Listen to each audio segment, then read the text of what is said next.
Hey everybody, welcome to the show. We are going to be going live here. I already see cards getting played before we were even live. Thank you, Kyler. I think KJ played a few. Tonight's going to be a fun one. This is one of the side quests in Chapter 4 of the Dragonlance adventure. But of course I'm not going to run it to canon because, well, we're heavy metal in Game of Thrones. So there's no way in fucking hell that I'm doing that. And don't worry, 5 minutes are past, so I can say the F word on YouTube. Other than that, everybody, thank you for joining us. Don't forget to pick up your Stream Loot cards. There are 3 new cards in there. My favorite is the new metal card. There are a limited amount of them. When you do that, they get to use Scream of the Banshee, which works like a special bardic inspiration ability. There's only 5 of those cards, but they're super dope. And the lovely group is giving me the look of, what is this guy talking about right now? So we'll see you all in about 5 minutes.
For those of you that are new to the show to join us, thank you. If you see the numbers on the bottom of the screen, those are stats. Over in our Discord, you can make a retainer using the retainer rules, and maybe you'll see them appear on the show. Or if one of these wonderful people die, they can choose to play it.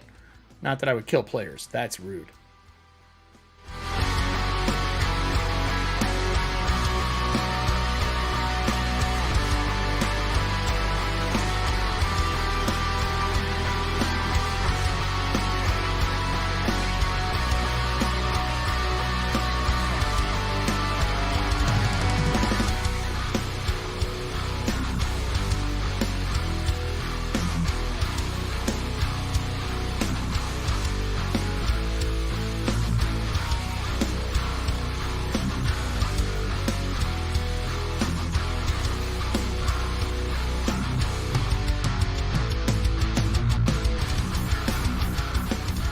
Already live, Drew. Too late. You should have been on time. Hey, everybody. How are you doing today?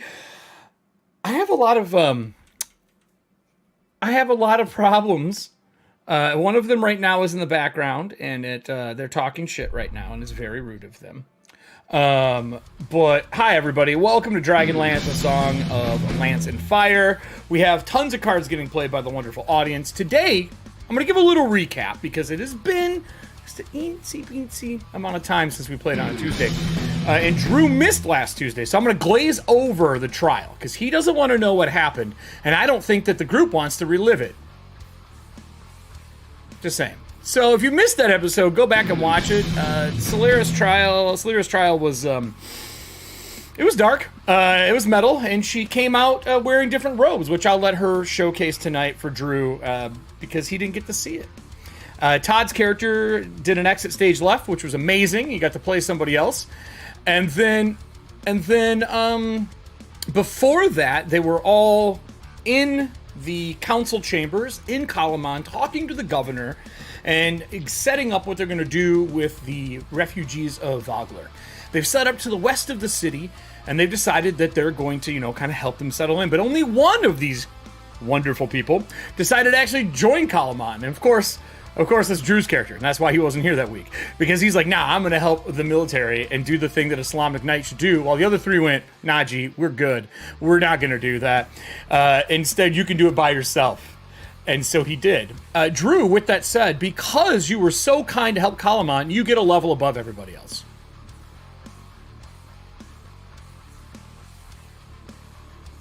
You're welcome, buddy. Because it says, if they do join, they gain a level. If they don't join, give them magical items. So I did. Yeah, don't worry about it. It's going to be fine. So go ahead and level your martyr up one level. It shouldn't be too hard. With that, I would like to take us into tonight's episode when they've decided they're going to travel south to look into the parts that are being shipped. And they believe to build the same metallic, big, old mechanical dragon they fought with exhaust pipes and -1 Athena Palmer.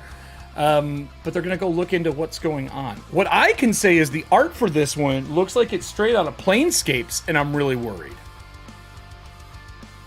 And I have the art here in hand from Beetle and Grimm. So, I think we should start this off 14 days in the past from yesterday's episode, as this group is traveling from Capwn south. They've reunited. Drew's character Taryn has been doing training with the Capwn army. Darren has taken over a lieutenant position. He's been knighted, and he has been checking in on Becklin as much as possible. For those who saw yesterday's episode, shh. That's all I'll say. Are you guys all ready? Drew, you done stuffing your face?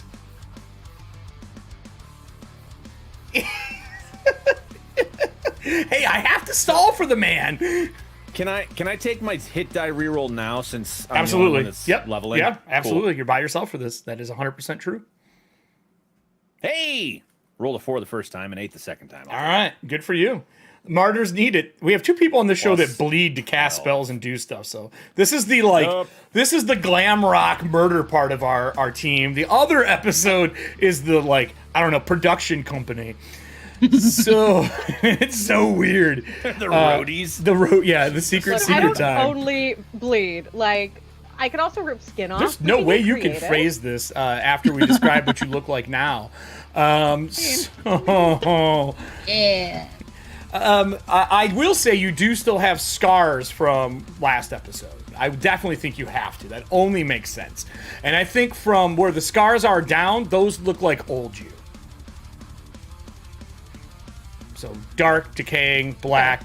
Fits the artwork, right? Yeah. All right. Well, where do you want to meet? In Capwn? Do you want to meet on the road? Where would the group be deciding that they would be getting together to head south to look into the workshop where they believe these machines might be getting made? I really want to be an asshole and say an inn, but We can do that. just seems Come to our dragon-lancy. room, see the aftermath. We can do that. We can do it. You want an inn? We can do an inn. Hold on here. Don't worry. Don't you worry yourself. I have all of that here, actually. They gave me so many maps. Let me go to Tuesday, Capwn. Todd's character, I believe you still have questions you can ask, correct? You still have one left for the city?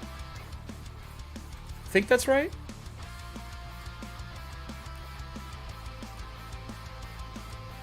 I still have two at the top, because I think we ended up using the Palanthus card instead.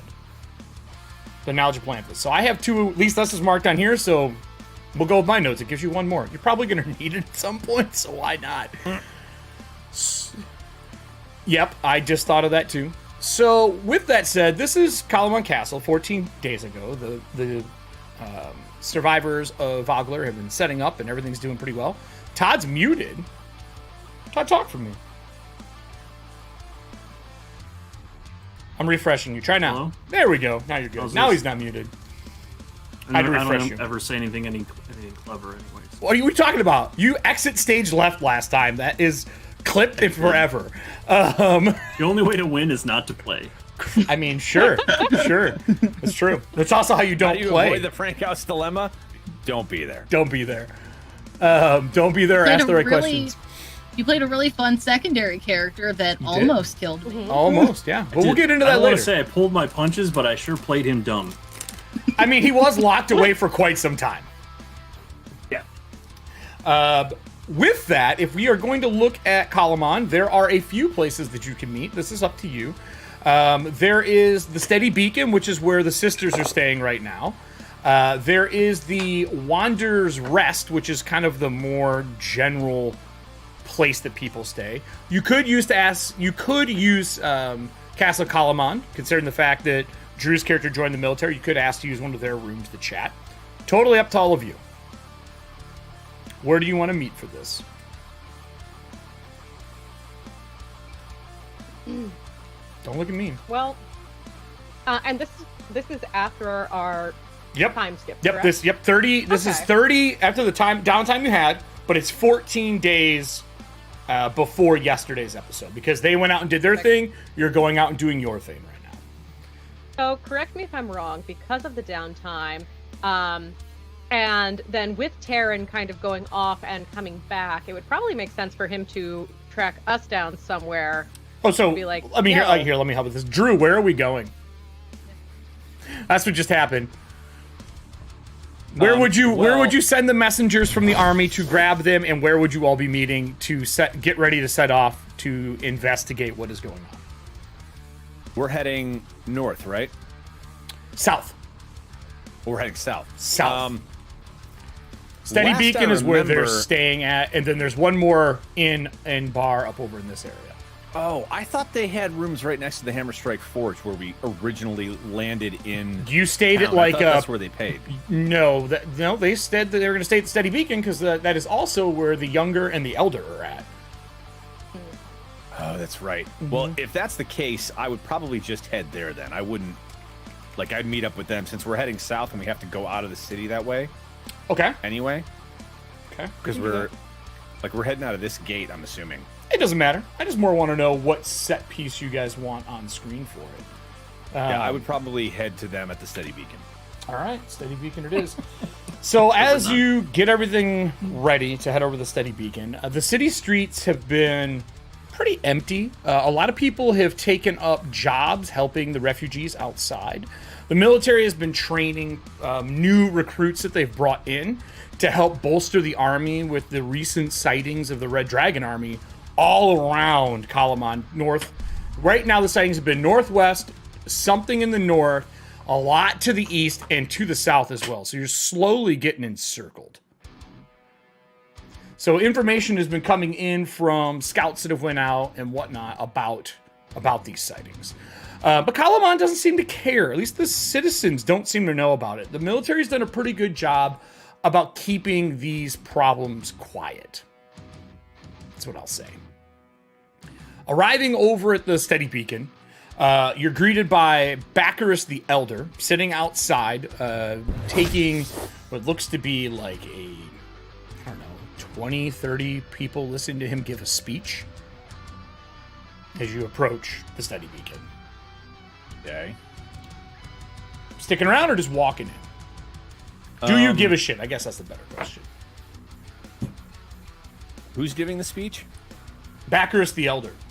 The big dude who was on the raft that helped you, even though he's not a good guy, he did help. I would stop and listen, like, to see what he's talking about. He is giving speeches on how the governor of Capwn is getting old. He is ill right now, and that we need to be ready to vote on someone to take his place. And that he is talking about possibly lending his hand as whoever is interested to take office. He himself will be a part of the military, but he will put his money behind somebody who is interested in taking the position of the governor of Capwn. Oh, my proficiency bonus went up. That's cool. I'm gonna do an insight check. Yeah, disadvantage. Disadvantage? Okay. Mm-hmm. This man is a talker. And 5.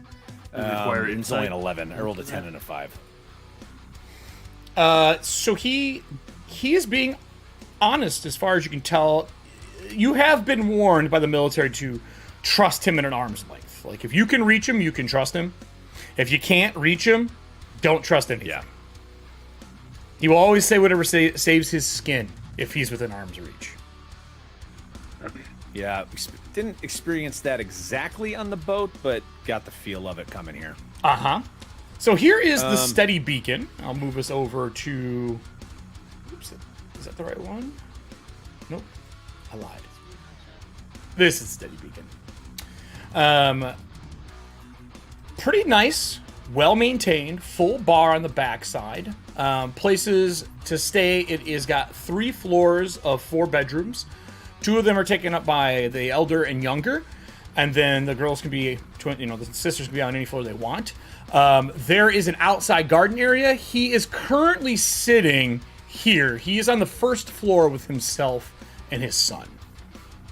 He's sitting out front of his room, basically, speaking to people in the corner. Feel free to put yourselves on the map wherever you'd like to be.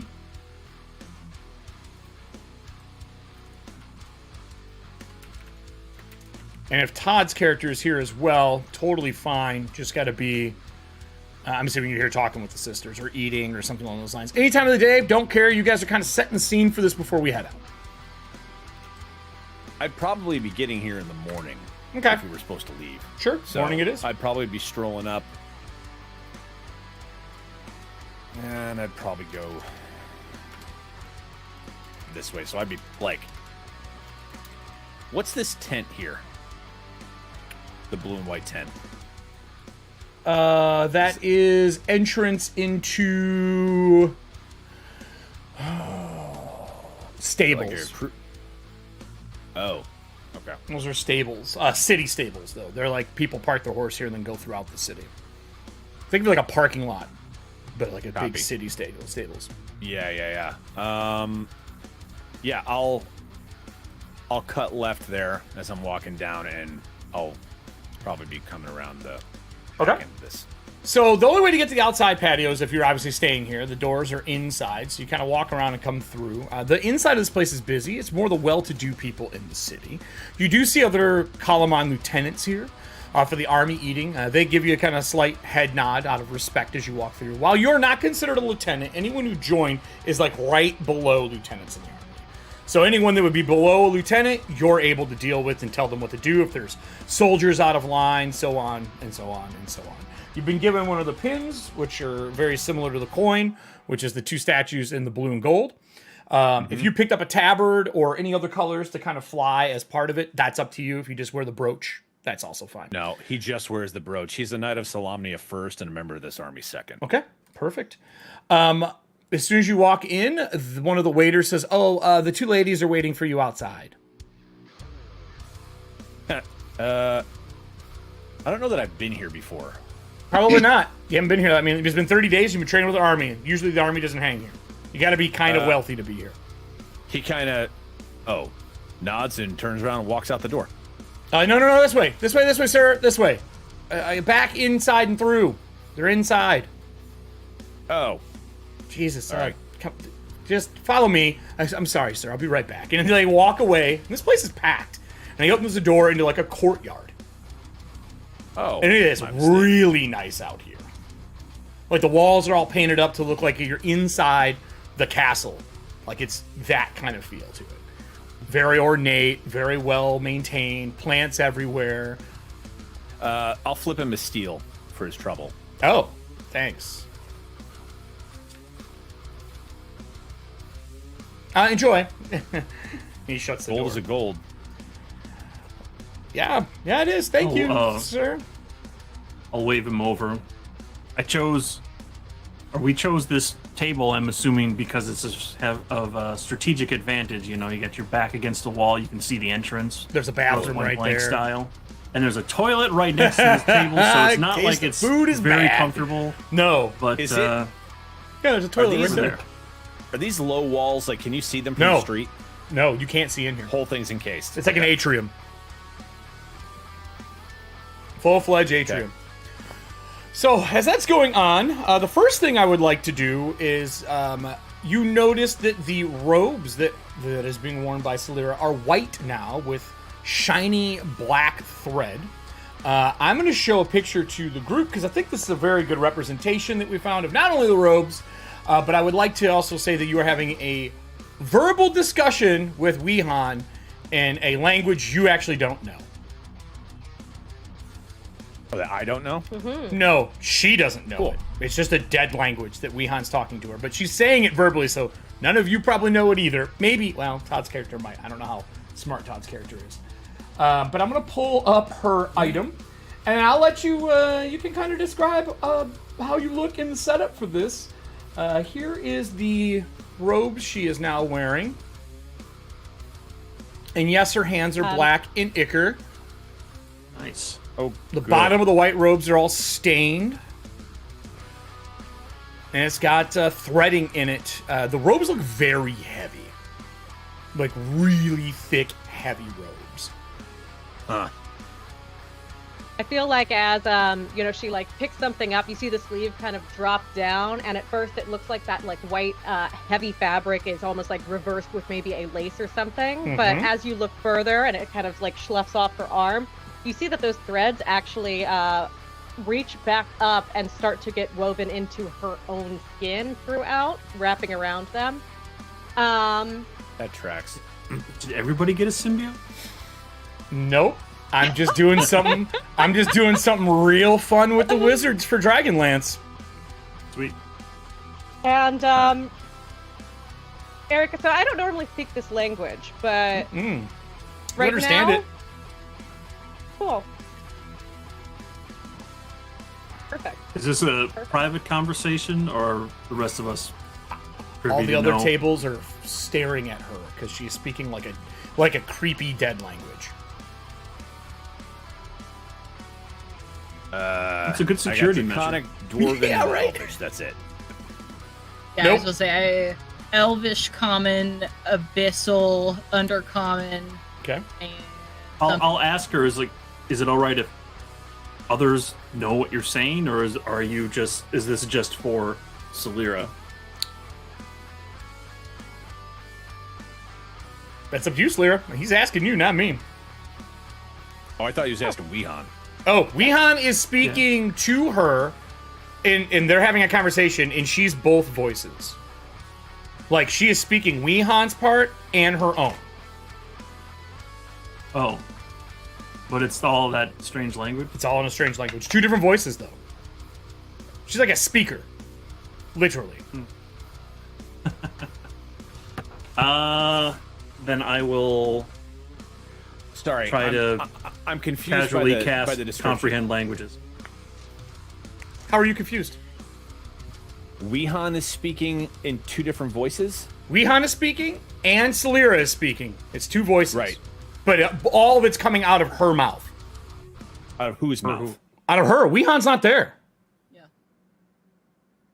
Yeah. Oh, I see. Celira's No one's been here, able to find her. speaking both voices out loud. Got it. Yes. Leon's not here, but we hear Leon. Yes. It's like I swallowed speakerphone. It's Gotcha. Got it. Okay. Well, then so I would. I can't find my Weehan's the iPhone. robe. Where is it? Got She swallowed it.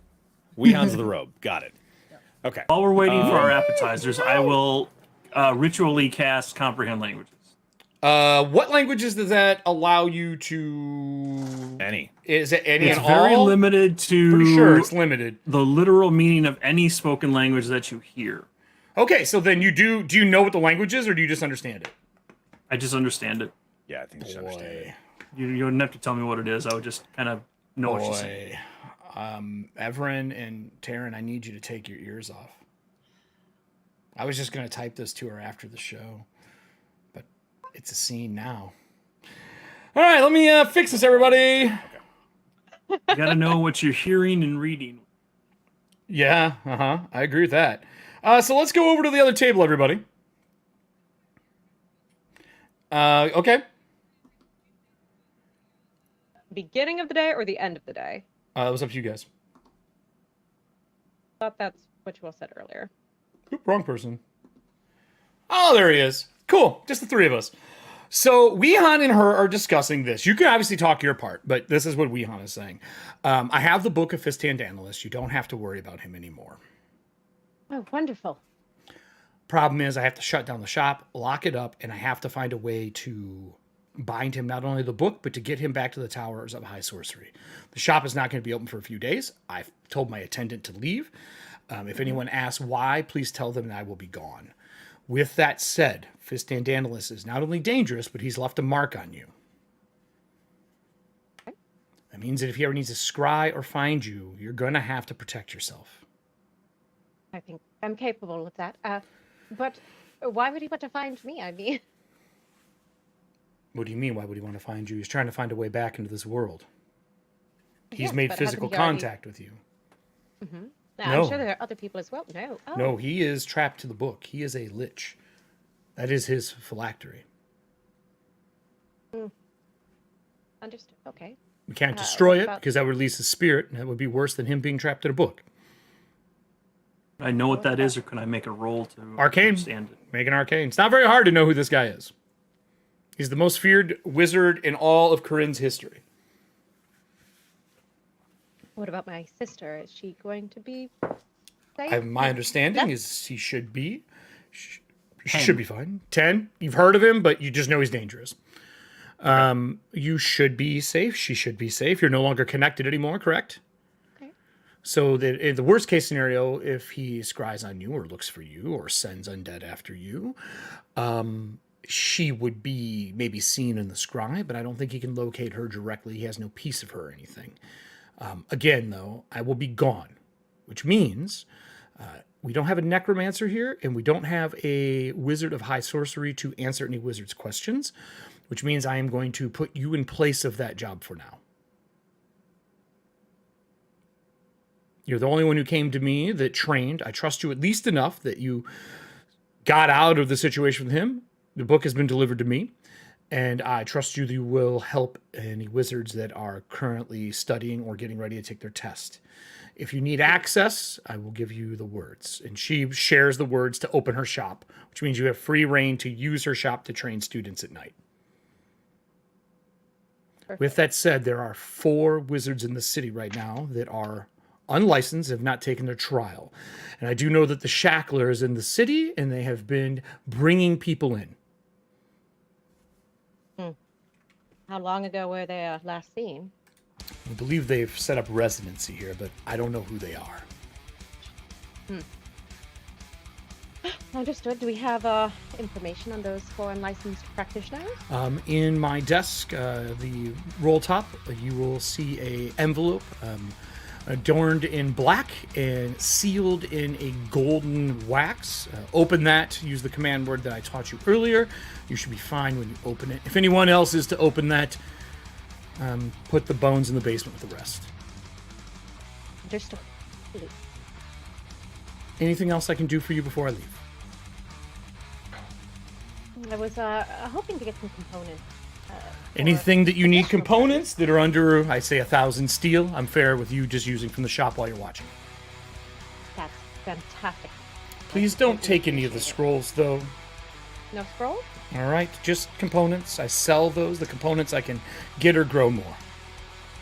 I wish you the best, Absolutely. but I need to go. Understood. I'll be in contact Alright. once I arrive. It's a long journey, and I cannot use magic to get there with him. You don't have any sort of sending stones or I'll contact you. anything like that? And you feel your vocal cords like cinch up. You cough. There's a black smoke. Everybody can see it. And then we'll go back to the team.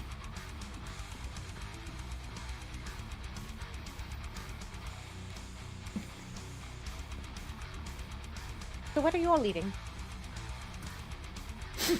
Kelly, wowie Han. Wow, rude. All right. So, the conversation ends. There's a black smoke that leaves Salira's mouth with a... And she coughs a couple dry coughs. And it's just her. Are you all right? Absolutely. It's great. It's great for you to have made it back. Your How are robes have things? changed. Yes, aren't they Drastically. wonderful? And she like holds up one of the sleeves to kind of like show them off. You can tell that she's actually very excited about the fact that she is no longer in black robes. And I feel like as she like lifts it up, the sleeve just kind of like clunks against the table a little bit. Yeah, it's a heavy thud. It's like theater fire curtains with chain in them. Yeah. Okay. Drew's like, I know what that's like in real life. I know exactly what that is. You're welcome. Welcome for the Huh. reference to help you out. Yeah. Interesting. Well, it's good to see you all. Is everyone healthy? Quite? Absolutely Is- fine. Yep. How are it's things healthy stuff. out on the front?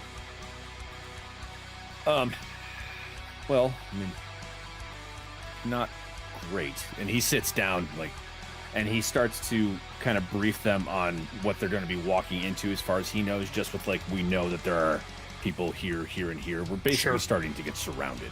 Just trying to give them, a tactical Yeah, idea yeah. of what How is happening. fucking bad it is. Yeah.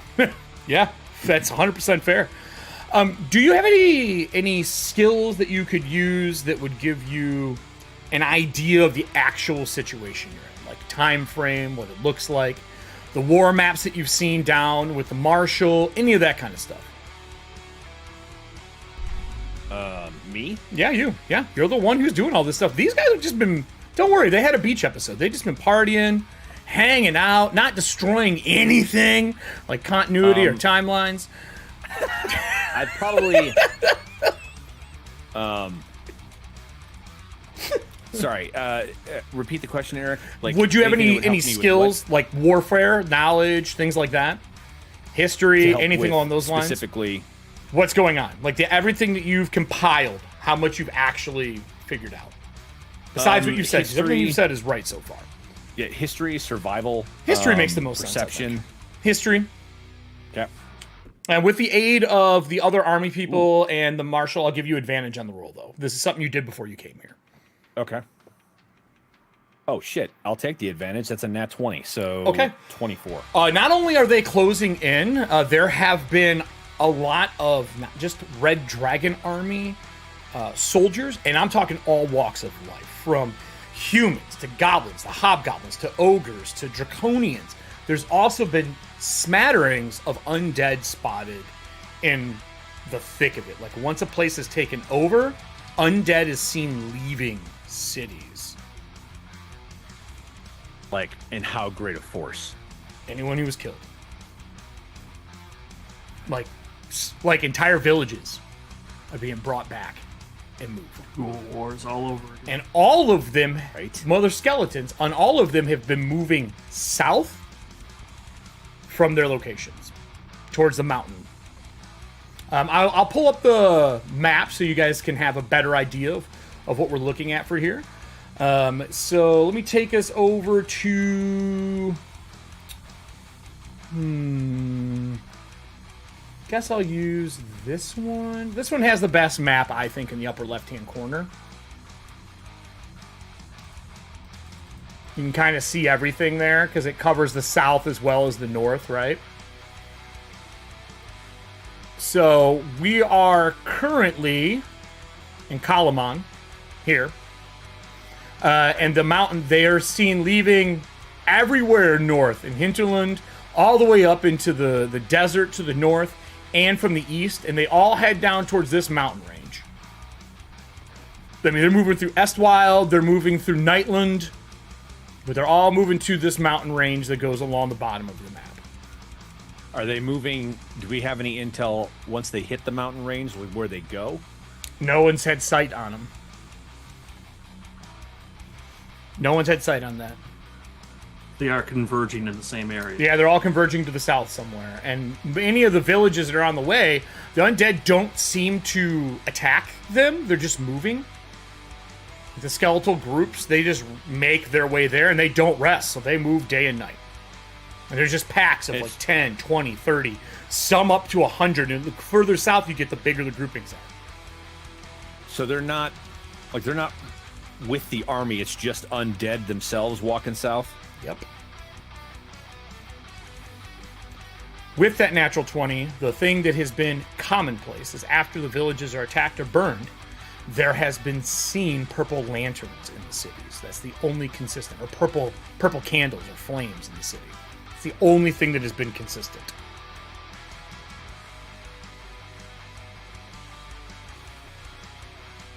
And Drew, I will say that the last time it happened, the thing you notice when you're out in the fields camping and working with the soldiers, the stars in the skies have disappeared. How long ago was that? Like a week. Okay. They didn't any put it in the idea book, what but that I means? did some reverse engineering. Nope, not at all. Okay. You asked me, I was like, good point. I should look into that. And what does the loss of stars represent? That would be religion? I don't think I am trained. You could do arcane in this world too, Proficient. because you are also dealing with... Oh no, you're not one of the high sorcery. I mean, you could try Could arcane. I use survival for that, Eric? Would I know that? Nope. It has to be religion. All right, religion. Because it's 17? tied to what it's tied to, it's religion. 23. Well, yeah, but I mean, just like navigating with the Michael stars, Jordan. like knowing what constellations are what. Oh yeah, you know what they are. Yeah. That you don't have to roll. You know the constellations. That's not. I'm not even a question. They're just not there anymore. Right, but I know what those constellations represent. Yes, yeah, you know they are. You know what they represent. Okay. Yes. What did we get for our religion checks first? 23. Just like in the world that we have now, the stars represent the different deities. Drew, for survival, I know your character would know this in military. What would he have known about it? Since I know Drew knows a little bit about what the stars are and why they hold significant meaning. Survival is one of my higher stats. I rolled a 13, so that's a 19 survival. What do you know, Drew? As Drew, what would you like to share? Not the secret info, but why the stars are not only important for navigation, why are they important to this world? He's not trained in religion, so he would have no idea. Oh, well, fuck. I thought you had at least some knowledge in religion. All right. Well, No, he did not choose himself. He was chosen. correct. I apologize. He has not been in the library hanging out. He's been out in the world fucking shit up. I apologize. Yeah. Did anyone He get... knows. Hold out. Go ahead. What'd you say, Drew? Yeah, he knows that Paladine's constellation is missing. Yep. He knows that Takesis's constellation is missing. Those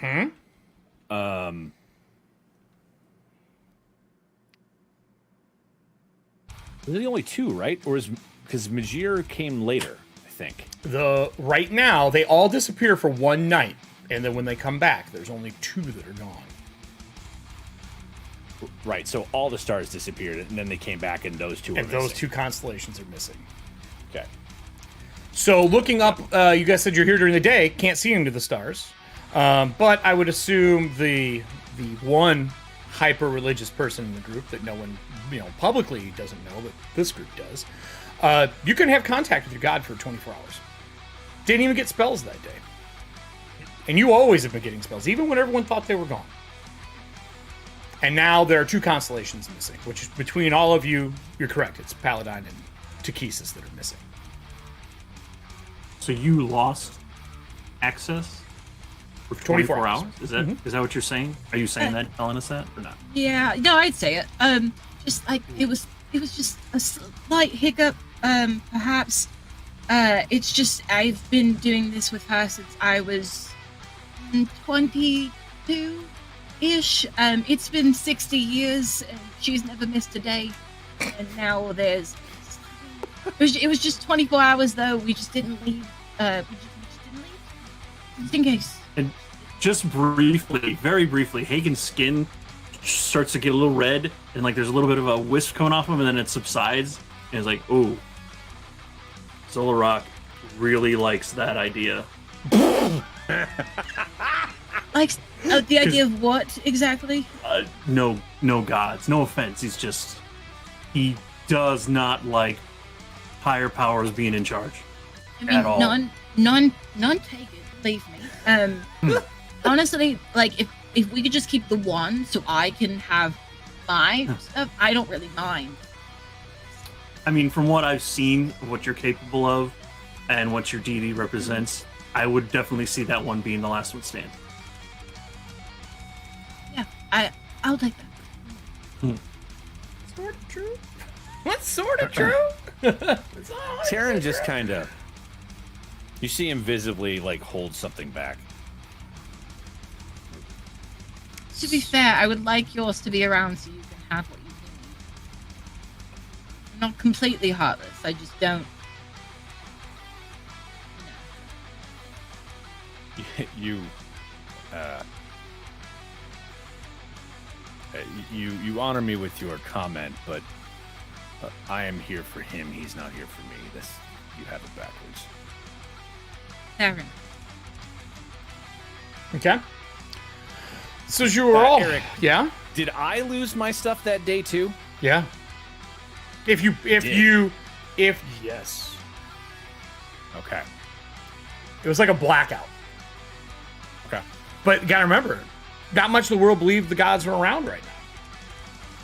Yeah, that's true. So it wasn't really, if it's talked about, it's in like hushed communities.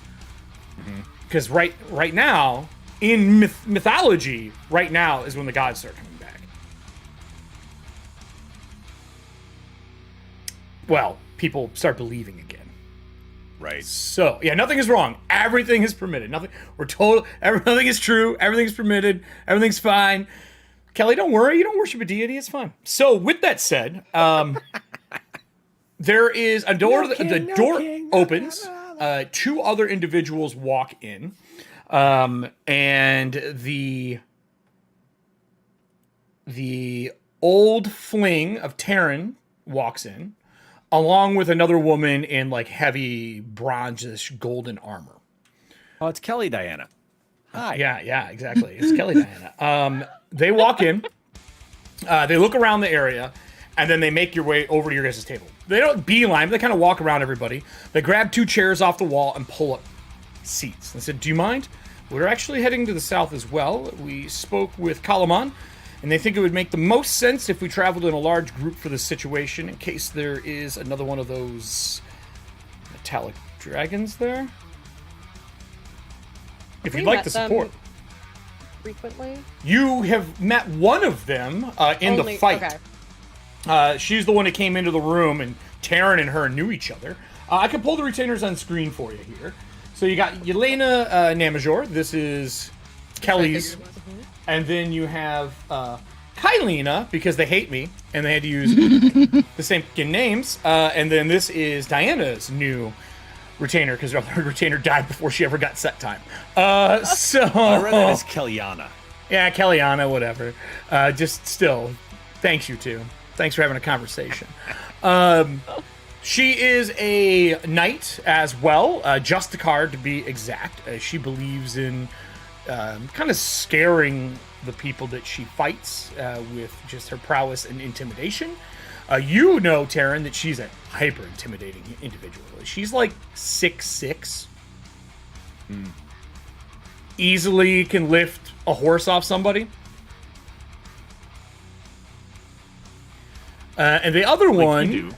Yeah, like you do. And the other one is decked out in armor, is very ornate. Goggle over the eye, a monocle. You can't tell if she's missing her eye under there or not. Hair cut very short. It's a little, kind of like, almost like baby's hair. It's really thin. And she is carrying a lot of devices on her. Wands, rods, potions, mechanical things. She seems very adept at crafting and creating. They say, so we were told we should contact you before we go by ourselves, just in case you would like support for this trip, and we can provide horses, as a matter of fact. It's not that I'm against you joining us at all, but could I at least ask your names first? Oh, yeah. I can repeat the same thing I had to repeat once because you want to make me say them again. Sure. No! You didn't say your character. How is she supposed to know? The woman with the golden gauntlet, she sets a sheath knife on the table. She says, I am Kylena Baxton. I am a Knight of the Crown. I don't intend to change my position. She looks to Taryn, like, jokingly. He chuckles. I tried being a Knight of the Rose, and it just wasn't for me. But I currently work with the Colorado government. This here is a friend of Namajor. She was the advisor that you all dealt with. I was in the other room helping out with some things. And her name is Yelena. Yelena kind of nods. Says, yeah, I am just here to provide support. And I heard there were flying mechanical contraptions, and I'm very interested in how this person is making those, because that is a little beyond what I do, and I'm more here for curiosity than I am to help, if I'm 100% honest with you. I can Well, he'll turn to her and like, have you heard the full story of what happened? Oh, we're quite informed. And the knight pulls out like a stack of little notebooks and taps them against her armor and puts them back in her pocket. I'm just curious because we actually fought the one that was in the town. Oh, the creature itself. We heard that it was on wheels. There are rumors from Vogler, the refugees from Vogler, that it could fly.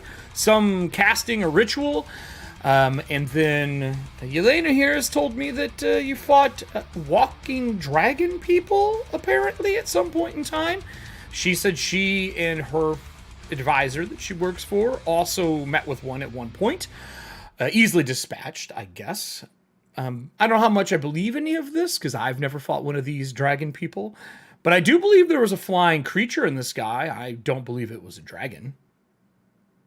Well, it wasn't when it started off. It was some type of boiler machine. 100% machine. It was, and then there was some type of ritual, as you said, that happened, and we believe there were 4 of these dragon people that sacrificed themselves to make it something more, and it became a sentient dragonkin. Ooh. Okay, that's interesting. I know that it was dragonkin because of certain effects that were happening against it that can only happen to those types of creatures. Okay, well, if we are to engage in one of those, there's been no sightings of one to the south. We're just investigating the shipping lines that have been going there. The parts that would be needed to make that creature is 100% getting shipped to the south. And we believe it's getting shipped to a workshop out there of a tinker gnome. And Yelena is like, yeah, a tinker gnome. And she smiles. Hasn't smiled yet. First time. Do you have particular beef with... Oh, Yelena smiles. Yelena smiles. Oh, no, she's super excited. Yeah. Yes. I know all about her. She's a astounding crafter. One of the best. So if you're all ready, we could, if you want to finish up your meal here, we could head out today. Like to. I could go get the horses. They're right across the way.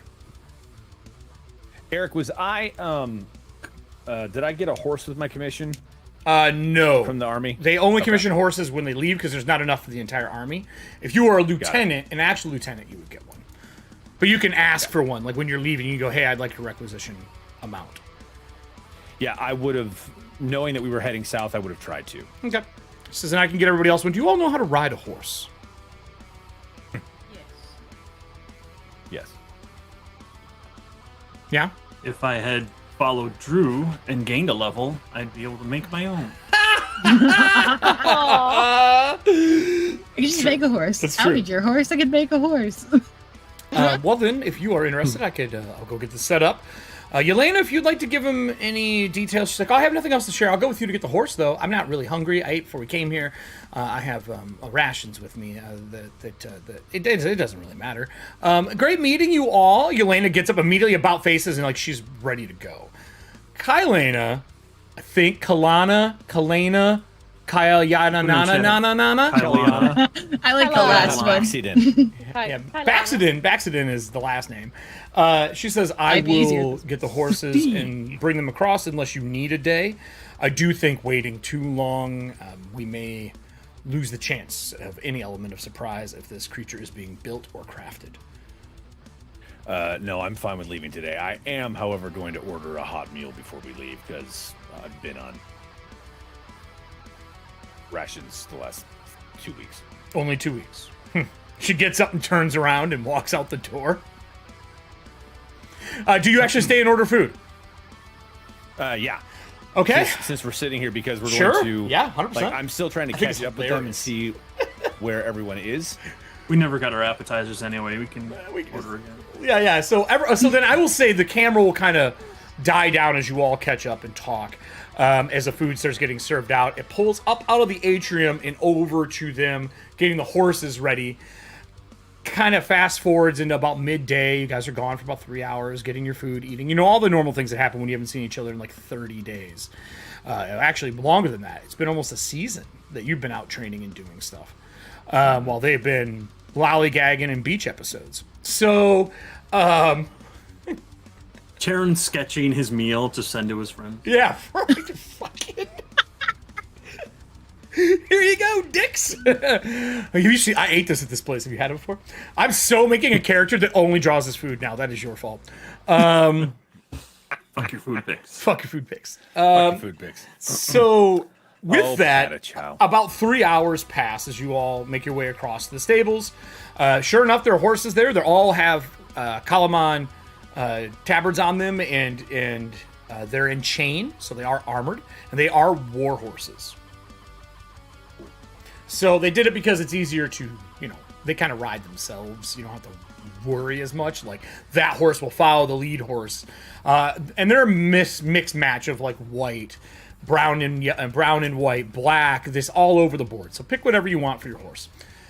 With that, there's also a pack on each one that has 2 weeks of rations, and then it has 7 days of water. Just in case any of you don't have access to it, they don't know there are casters here. I would like to remind the casters that are in here, only one of you that is a arcane caster is currently licensed, and then the other one is an arcane caster, but a divine caster, and these two don't know that. Have fun with that. The minute they sat down, I was like, well, I'm screwed. So I think they're ready to go when you are. seeing the packs, Selira is going to turn to her sister and go, wait, just how long is this supposed to take? I have to be watching Leon's shop. A bit, but the shop will be fine in the meantime. Is that what your conversation I think was? so. Okay. Yes, I'm afraid I don't think I can leave the city, especially while Heckler is still around. I mean, I have, and she, like, looks down at the robes and, like, I have a responsibility. Selira, No, can anybody hear this conversation, or do I need to switch to messaging? Because this is about to come out of my at mouth. the table with you. You're all at the table. There's no private time unless you tell them to leave and you guys walk into the one-person shitter. I'm fine with them hearing it. I'm very aware that Taryn hasn't been here. Hagen witnessed it. This is not like it's. Hey, the two other retainers are gone. Fickle. You have a responsibility, yes, but I watched you in pieces on our bed. You think that she can let you have a small vacation, go take care of a couple things, but you're in charge of a stupid shop. Look, she already took the time off, and I can't go ahead and put that in. It conflicts, and I mean, the time I have off for what? You were in pieces on a bed? Don't worry about it. I'm not. fine. You're clearly Look, fine. I'm fine. Hands are solid ink black. Yeah. He goes He back to gets sketching it. his food.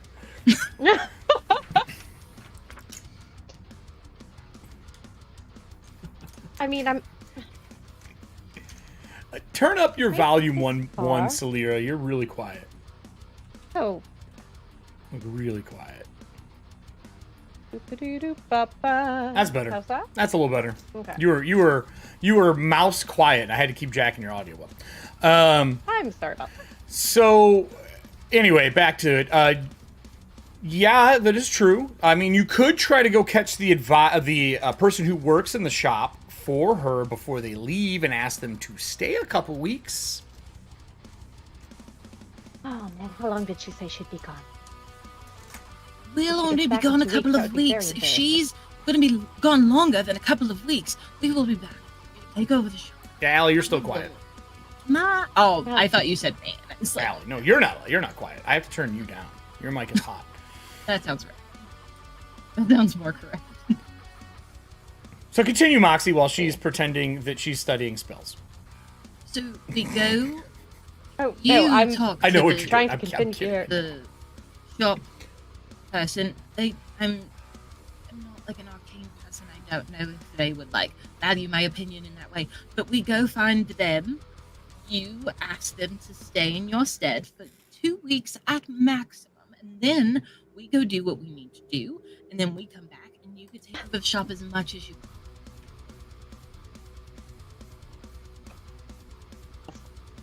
Hey. Do I have the name of the other shop friend? No. Oh. Okay, cool. No, she said the shop well- would be closed, as a matter of fact. Hmm? Okay, so you're cool. supposed to watch an empty building? She wants you to, and I quote, take care of anyone who comes in who is looking for training or getting ready for their trials. That is what you're supposed to do. You're not supposed to run the shop at all. That's closed. The shop is closed. There's so many components. I would argue that the person that assists in running the shop would know what the shop is used for in the evenings. So perhaps they can stay for a couple of weeks, and if anybody needs real help, they'll just tell them to come back. And then once you're back, you can all be taken care of. When she gets there, she's contact again, and then it's going to look really bad. Why do I feel like this is like a 1993 movie about parents going on vacation? Yeah, don't tell mom the babysitter's dead. You're Yeah. absolutely correct. I don't know. Mom, the Black Robes is dead. Salira will head into the city and try to track down the. All right. I mean, it's easy. You go to Weehan's shop while they're getting the horses ready. You can take your horse and ride over, and you can meet them outside the city. The shop says closed. The entire place, the flowers have not been watered for at least 2 days. There hasn't been any rain. Some of them aren't doing the best. Okay. We need to But the increase the morale. other person who would work there is not around. No, not there. Should be, but Okay, but okay. isn't. And did Weehan say how long she would be gone for? No, she has no. She has to go by foot. She cannot use magic to take him there. It's too dangerous. She has without she has the book wrapped with her and is walking there or taking a horse there. Okay, I don't think Salira would be comfortable leaving then. I mean, the shop's locked up. It is magically protected. Yeah. She gave you words to get in and said, make sure you use them. I can tell you, entering this shop, if you don't have the words, there is nobody below level 8 that's going to survive. But I think that knowing that the Shackler's in the city, that there are 4 unlicensed practitioners already doing stuff around there. That's their job to come to you or to come to the place, licensing. and they haven't yet. They haven't came to Wehan either. Yeah. I don't think Salira would go without that. That's up to you. I mean, I would, but that's me. Am I It is with a you? shop. Did I go with you? No, you didn't. I said she went by herself. I deliberately Okay. said I'm that. just making sure. Do you want to go into the shop? You have the codes, so to speak. When you go into the shop and you give 3 specific words, 3 spells go down. One of them is enchantment. The other one is alteration, and the other one is necromancy. All 3 of the spells are outside of your casting ability. Okay. You could make an arcane check if you want to know more and put detect magic up, but you know they're powerful. Okay. Yes, I can. I'll make an arcane check. Okay? That's an 8. Nope, that's not great. Nope. No, it is. It is very. Wait a second. Hold on. 8's not great. 8, well, I mean, I don't know. DCs in this game are whack to me. They're so all over the place. Like, hey, they never grow, but people's skills get above and beyond. Like, it's 5 years And weird. a good measure is like if it's above a 10, you got a chance. Yeah, it's kind of how this game is played. It's weird. We'll get into that later in design theory class, and why we're fixing things over in Cobalt Pressland. So, what do you got, Allie?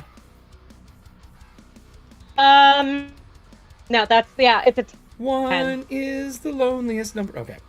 Really? You don't have proficiency? You don't have arcane as a skill? I do. So you get your I do. proficiency bonus That's what and I'm you get looking your at. intellect bonus. Intelligence bonus. A Yep. 10? That's what you you don't roll have. 1? Yo, that's right. That's a You're not 4. You're right. You're not an intelligence caster. I forgot. Makes sense for all the decisions you've made. Nope. So, Yep.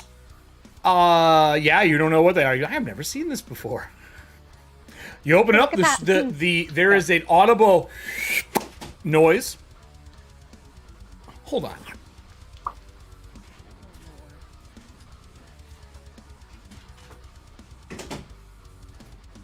My dog decided that she wanted to lock herself in the room. So there's an audible noise, and there are skeletons moving around the shop cleaning. Okay. They don't seem to Interesting. pay any heed to you. They're organizing and they're unboxing product right now and putting it on shelves and doing things. And she did say that there'd be information on those 4 casters in the shop, so Yep. I will. You go upstairs and grab the letter. So her shop, you go into a private room. It's one of those like roll top letter, like old mail desks. And there's a black envelope there with the gold wax seal on it. It's hard for you to see it, but with like a little bit of focus, you can. If you were still maybe the black robes, this would be a hell of a lot easier. But you can grab it and hold it, and when it's near you, within your radius, you can see the envelope easily. I don't know if you want to open it in here, or you're just taking it with you. I'd open it there. Okay. I'm going to send you your information in Discord. Are you going to head back to the group after opening it? Yes, I think so. If I can't find the other person who would be there, Nope, there is specifically just the skeletons here, and that's it. Okay. So if you're not going to do anything else, you can make your way back. Are you grabbing in components? Because I know you were asking about components. yeah, I'm doing a little shopping. Well, what do you pick up? Quote, Just unquote, basic shopping. stuff? Yeah, some topaz, some specific like wooden For spells? components. For For spell new tech, spells? All right. Yeah. As you pick up all the components and you exit the shop, there is... I mean, really, it's being maintained by 4 skeletons. They're all in nice clothes. They have rings on and helmets and necklaces and tome books on them, but they're just wandering around in stocking. I'm sorry. Celera is not bright. We already, So this is we what already is- assessed Not an that. intelligence caster. Yeah. This is going to God, I hate it. This is what makes sense for her. She is going to point. take some paper from the components area, and she is going to write 4 quick letters that basically just say like, Weehan is out right now. Celera Blackmire will be back shortly. Please do not shackle these practitioners as they have come for help. And like, I'll make sure that Yeah. that NPC gets the letters. Are you putting them on the door? I'm giving them to the skeletons. Oh, so they're just running around with like notes taped to them? Kitty. Christ. Oh my god. I mean, I was thinking that she would give them to the skeletons and be like, if anybody comes here looking for training, which they very well may, please give them this. I hate to tell you, And- skeletons can't talk. Yeah, I know. They just stare at you. Shackled Practitioners is a hell of a band name, though. It is. That's a great Right? band name. Like, that needs to go on a t-shirt with some type of art. Todd? Gosh, then I mean, it's they look at it and look at you, and as soon as you're out of the path, they continue working. okay. Yep, that's gonna be good enough. Yep, there we go. Okay. I mean, I'm just waiting. I'm waiting for you. You have any other No, I'm questions ready. you have while you're in here? I'll answer them. I think the last thing she is going to do is just pick up a deck of divination cards. A what? Deck of divination cards, fate cards. Like a tarot card set? Oh, in here? Yeah, yeah, she would have that stuff. 100%. Yeah. As long as you don't take anything magical. If you take product and it's not paid for, remember there are 4 skeletons in here.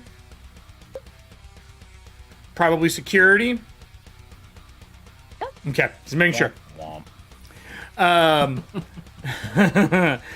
So Nessie, accurate. you grab your stuff, you make your way out the door, and immediately you hear the sound of foop, foop, foop, foop, as all of the spells go back up. One of the skeletons goes to the window, looks outside, and then raises up a towel and sprays it and starts wiping the window, totally ignoring that you're even there. Celera waves back. Doesn't wave. I mean, I guess this is waving. He's just wiping the window. Amazing. And you get back to your horse. Saddle. Your horse, who's probably smarter than you, is waiting. But your intelligence, it's got to be above a 10. It's not be right, great. It's not. I thought it was Eric gave us 14. stats. It's technically 15, but Oh, yeah. that's you got above that It's then. stats. You You're- got above a 10. Near For genius intelligence, level. for book smarts, my wisdom is a 0. Wisdom. Oh, your wisdom. It's the is combination. Oh, gotcha. It's Not the wise. combination. Smart, but not wise. Okay. You know the information, but definitely not how to use that. I know how to use information. nuclear weapons. Let's build them on the lawn. So that kind of intelligence wisdom. So you know, as the old list goes, you know that a tomato is a fruit, but you're not wise enough to keep it out of a fruit salad. Hey, Drew, I do have a question. What I was think it what was adds. Jocelyn's last name? Do you remember?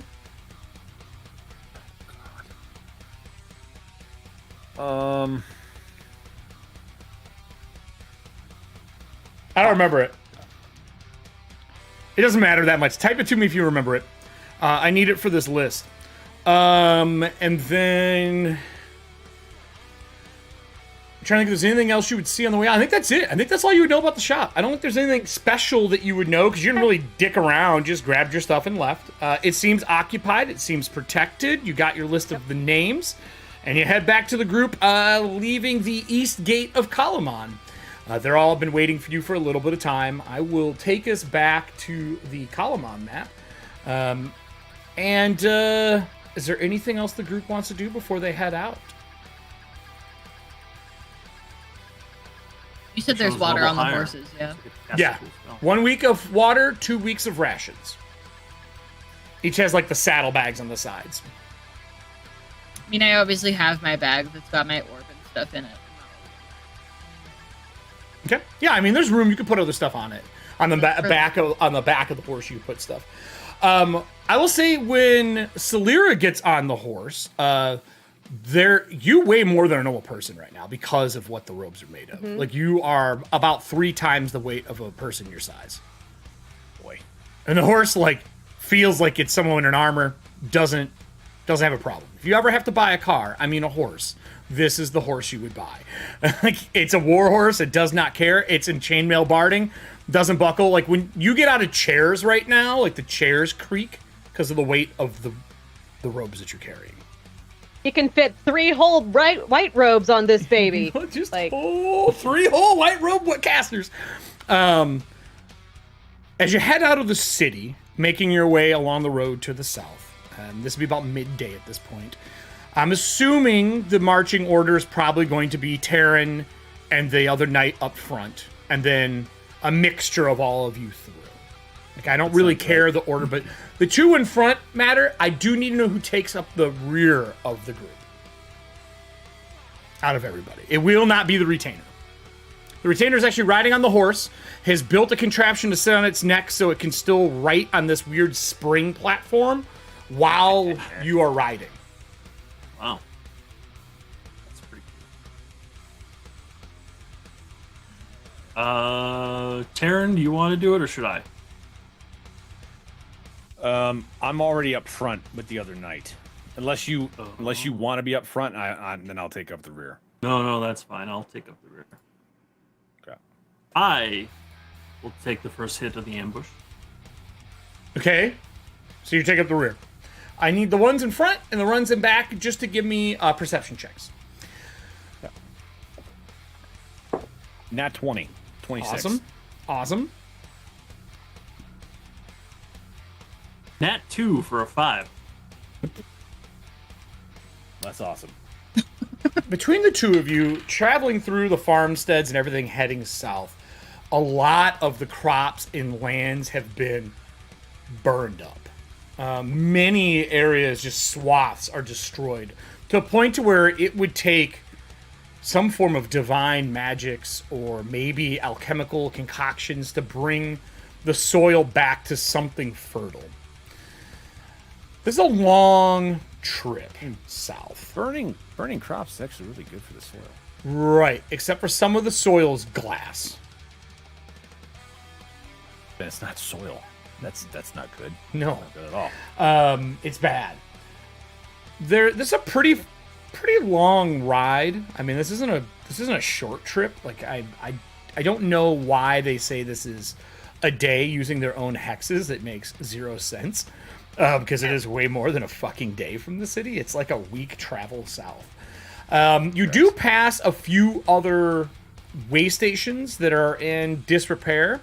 There are banners to the Red Army hanging on some of them over top of the Kalamon ones, or they've been painted in blood.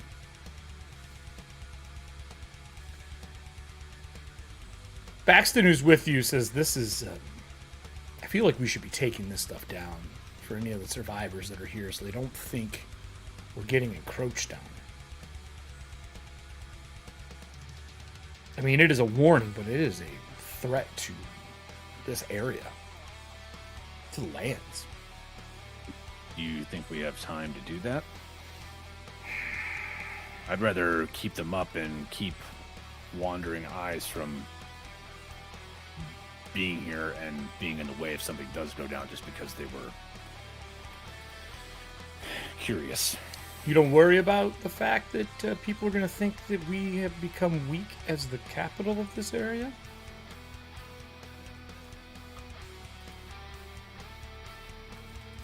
I'm just saying, it doesn't look good. Well, I've become less concerned about how the way things look between the way they actually are. I mean, look, I'll take your lead on this one. I disagree. I think we should be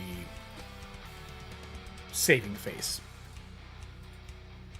So you'll see on the map here as you're traveling, I've pulled up the areas that you know, because you're locals.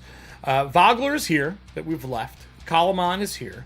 You're going to be going southwest down the Eskerbrook River, all the way down to near the mountains. So each hex is like, I think it's 6 miles. So 6 miles, yeah. Each hex is a day, is what it is with travel, not being on a road, everything else. It's about a day per. So it's like 3 to 4 days there following the river. But I'll tell you, every time you camp, both you and Moxie, or not Moxie, Everin, have dreams again. And it's the same dream you two have been having, but now it is both of you standing there in front of the mirror.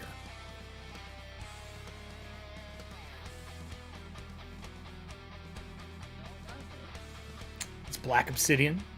You can see a speck of fire deep in the back of the mirror.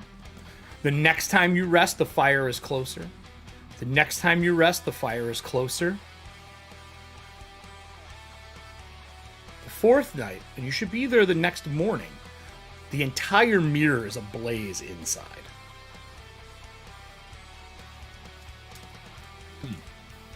Is there anything the two of you would like to do with that? Because the rest of the people, the rest of the caravan, they all rest just fine. I mean, if Celera was still attached to you, this would suck for her, but she's not, so she gets peaceful rest. Just me, don't worry about it. I mean, at some point I would pull Taryn aside because Everin is extremely confused. Which night? For a lot of reasons. Mm-hmm. Which night? First, second, third, or fourth? Probably the second, because the first one she would assume is just some stupid coincidence because Taryn doesn't know what happened. Sure. And so it's like, first night, whatever. Like, we've had weird dreams together before because we both do God stuff, like, whatever. But then the second night, she'd be like, I don't think so. So after, because she only has to sleep 4 hours, the minute that Taryn wakes up, she You're can... just sitting over top of him, like next to him, looking at him? I literally, like, Hey, I do my 4 hours. I meditate anyway. I don't even lay down. I'm literally sitting beside him. And when you wake up, she's right there. Not on top of you by any means, but like the minute you even look at the sky, she's right there. Both of you check the stars. The 2 constellations are still missing. Everybody else is fine. They're making food. And the 2 of you are talking on the second day. So Good morning. good morning. How do I put this? Why the You hell dreamed do I? of Yes, us standing that. in front of a mirror, right? Yeah. Last night too. Yes. Yeah. I don't know what changed because those had stopped. Those had stopped There was, happening, and I don't. there was know a reason why. they stopped. Your friend was dead. What friend? Your pit fiend demon, whatever, like following you around everywhere. It was dead. It was dead. Super dead. I watched it die. Can I get a religion check? Yeah, sure you can. Or an arcane? One or the other. Religion's way better than arcane. At least I think so. I don't even know what either. I don't know what a pit fiend is. Nope. Also, I rolled a 2, so I still don't know what any of that is. Nope. One Still moment, don't. please. I'm finding my character sheet. I believe that's a 21. I don't know what. Yeah, 21. Pit fiends, when about. killed off of their plane of existence, go back to their plane of existence. Technically, he was in the mirror. Yes, Which that is is a not. demiplane. That is a demiplane. Oh, that's bullshit. Okay. Welcome to So- the first 20 levels of my RPG experience So- under this fucko running as my GM. So, my question to you would be very simple. If he died in a demiplane and he went back home and you know how he died, Do you think it was a setup? For sure. Okay. I absolutely do. Hey, don't forget. Don't forget. I'll give you that one for free. So unfortunately, in this moment, it is occurring to me that we may have got fucked over. On your beach episode? Yes, on our beach episode, where I certainly didn't almost die 3 times, including in my own liminal space. Thank you very much. When you say we, I'm not sure what you're talking about. Me Do and you have a Celera mouse in your mostly. pocket? What exactly is happening? No, mostly me and Celera, although technically, I guess by association, you two. So while you were out, with the army and doing all of your training, Celera obviously went through her mage trial. It was an adventure, one I'd rather not ever repeat again. But during that, her judge, or whatever they're called, that watches over her trial, was not very happy that there was any sort of relation whatsoever to that fun little demon friend that was in the mirror when we first met. And There's so... a demon in the mirror? Did you not know that? In your own No. mirror? The one that kept following you around. You did not know there was a I demon. assumed that there was some type of presence, but I was not. I didn't touch it on purpose. I didn't. I have a lot more to explain to you than I thought I did. Okay, very short version. There was... Very short version. There No, was... there's too much. Let me sum it up. There was a demon living in that mirror that wanted your soul in particular. But Celera went and touched the mirror in an effort to save the two of us, because in the temple there was a very large shadow that was going to kill us or something. She ran past us, touched the mirror, made a deal because she would have lost her arm or hand or whatever. And somehow that equaled your pit fiend not friend to crash in our house for a very long time. Insight. Does this have Sure, anything yeah. to do? You can incite me as much as you want. It's the truth. no. I Yeah, know I know this it's the sounds like truth. batshit crazy. No, but no. Hear no, me out. That's not the. No, that's not the insight. He takes a second. He goes. Does this have anything to do with her trying to shake my hand? Oh. Perhaps. Hmm. If it makes you feel any better, she was not of her own mind to do that. Oh, that's a That very does- big stretch. Help. I'll insight that as well. I would. I mean, it's sort of true. It's not I mean, it's a not. lot. It's not that far off. It's a 10. Rolled a 10. I rolled We low. need this Lewis from Ant-Man to sum this all up. Not wrong. Not wrong. All right. So, demon, creature, whatever, in the mirror, wanted my soul. Yes. That makes some sense. Continue. So Sorry, I just when needed clarification on that one point. no, you're totally fine. It's a lot to take in, especially this early in the morning, and you just got back. Literally so- just woke up. Yeah, As he blinks a couple of times. I only meditate for about 4 hours, and that's when, like, you know who and I speak, and I get all of my stuff for the day. So I was done. Figured this was maybe a conversation to have before one of us fell back. But yes, so sorry, I'm jumping around a bit. But Celera's Bit. mage trial, yes, had to do it. Obviously, she looks a lot different than when you last saw her. That she does. So, Whole circle the- missing, you know. the whole the person, creature, something that ran her trial was quite upset to figure out that there was something sort of trying to barter for her soul, so he went and killed it. But now, knowing that the mirror it lived in was a demi-plane, so it was not where it lived, and it was stuck in our house and could not leave, it is now occurring to me that perhaps it was just to get it out of its confinement.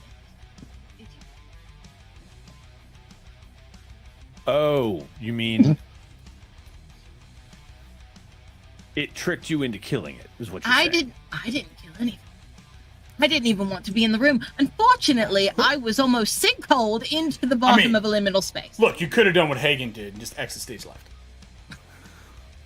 I think we both know the mage trial would not have gone the way it did had Everin exited Would have been a stage different left. mage trial. I plan on just telling them my. Oh, never mind. I don't want to tell you my plan. I would like to point this out. As the camera isn't really tight, seeing you two talk, it pans back and there's just the rest of the camp watching you two. Because you said, and I quote, was sitting next to him when he woke up. And everybody else is like, what the fuck are these two talking about right now? Do I notice them staring at us? Yeah, in the middle of the conversation. You guys are deep in it. And then they're all, I know at least the two retainers are staring at you. I'm assuming the other two are staring at you as well, unless they wandered off to do something while you guys are deep in conversation. But Yelena is taking notes. I gotta find a way to burn that book. Anyway, continue. Wait, hold on. Can I ask a question No, about the mirror? continue. The construction of it. I will follow up on your question afterwards. How about that? Did it look like this? And she has an almost perfect replication of it drawn. Have you Close. seen it? Yeah, I see it too when I sleep. I'm sorry. Clarifying question to that question, so I answered your question. Do you see fire or anything else in the mirror? Or is it just No, I see you two in the mirror. Karen See? will then See the silhouettes, and she holds it really close, and there's two silhouettes of you, black, just pencil drawing silhouettes in it. It's like I'm looking through it at you. It's all dark where I'm at. Good shading. Thank you. I've really been trying. I want my blueprints to look more realistic, and it's so really just hard. to clarify, Eric. Yes. It's from the viewpoint in the mirror. She's in the mirror looking at us. Yeah. It's her perspective looking at the mirror. You all on the other side of the mirror as silhouettes, inside it for her. So we're inside it for her, or so she's not behind us with us standing in front of it. Is anyone else having dreams about this mirror? As he kind of looks around to everybody. She looks around waiting for the people to she expects now that there's two others that everybody must be having them, and she's all ready. And Baxton looks at her and goes, "No, darling, I've not had those dreams." Oh. So I did sleep right next to her. Maybe it's proximity. And she starts getting analytical and she flips the page and she starts writing stuff down. perhaps? Is there maybe some sort of Does your sister have them? That is your sister, correct? yeah, it's Do you my have them too? half-sister. Half sister, I apologize. No, you're fine. Do you have the dreams too? Yes, dreams. I have dreams. No, the dream they were just occasionally. talking about, the one with the mirror. The same dream. we're just talking about. No, I just assumed that everyone was just having bad nightmares based on. Never mind. Off the beach episode, just bad nightmares from the beach episode. From the beach, yes. But So you don't have them, but you do. But she was sleeping next to you as well. I mean, we were all kind of lined up in the area of the camp, but maybe it's not proximity then. A certain I will do more research. yes, that sounds wonderful. Please share anything as you have it. I'm fascinated. Okay. I'm assuming this has something to do with maybe something that we all share that is common, something we've all touched or came in contact with, something we've eaten, something that has been casted on us by someone. There has to be a commonality. I will start running tests. She walks over and she has a glass little vial piece, and she goes, I need blood from each of you, and she has a knife. Just a little bit. Wherever I'll hand it to you. You can do it. I just, in here. I'm going to run some magical testing. Sure, why not? Excellent. I think that Celira is like fascinated by this process. I mean, and you probably know blood just better going to than be, anyone. Like, studying and, well, yes, but also just asking a lot of questions about like her process. And the gentleman over there, and she points to Hagen. You don't have these dreams? No, and my blood stays inside me. Fair enough. He's like, I learned during the beach episode that I want. So she waits. Do you both give Sometimes samples? no pays off. Yeah, I'll give them. Okay, thank you. You, you, Taryn? As far as I know. Night of Taryn goes- Flamia? I'm going to acquiesce at this point. Run your tests. If you thank you. need my sample later. No, I need him to compare the three of us. She cuts herself and she puts it in another one next to it. I need to compare the three under magical stringence to see if they all react the same way. If I don't have all three, I can't compare and contrast. The method doesn't work then. The test must be Insight. run together. Yeah, sure, absolutely. Nobody makes me bleed my own blood. Nobody makes me bleed my own blood. You're right, and except she is for me, not. 'cause She's I'm handing it to you to do Yeah, it. she's handing you the knife and being like, here, do it yourself. Allie, just took a DNA test. Turns out I'm 100% that cursed. Oh, that's good. I like that. That's smart. He kind of looks at Kellyanna for a second, and you see for the first time a little bit of shyness. Oh, she's used to that. She knew you when you were young. Right, but like they haven't really seen it. Like he has not been shy about really anything. And he takes the vial and reaches underneath his breastplate and just kind of Are you holds wounded? it for a minute and then do you need medical pulls it. assistance? pulls it out and hands it to her. He's like, that should suffice. She like grabs a handkerchief before because it's not in it; it's just all over it. No, he put it up to. I the know, stigmata and but just it's let gonna be all over the. There's no way you're like, and perfect shot. That's not how that goes. It's not like It's all over the vial. Yeah, it just drains. And she goes, 1 sec. And she grabs a handkerchief and grabs it and like wipes it off. I don't want to contaminate it. And are you wounded? Do you need assistance? I'm fine. I thank you though.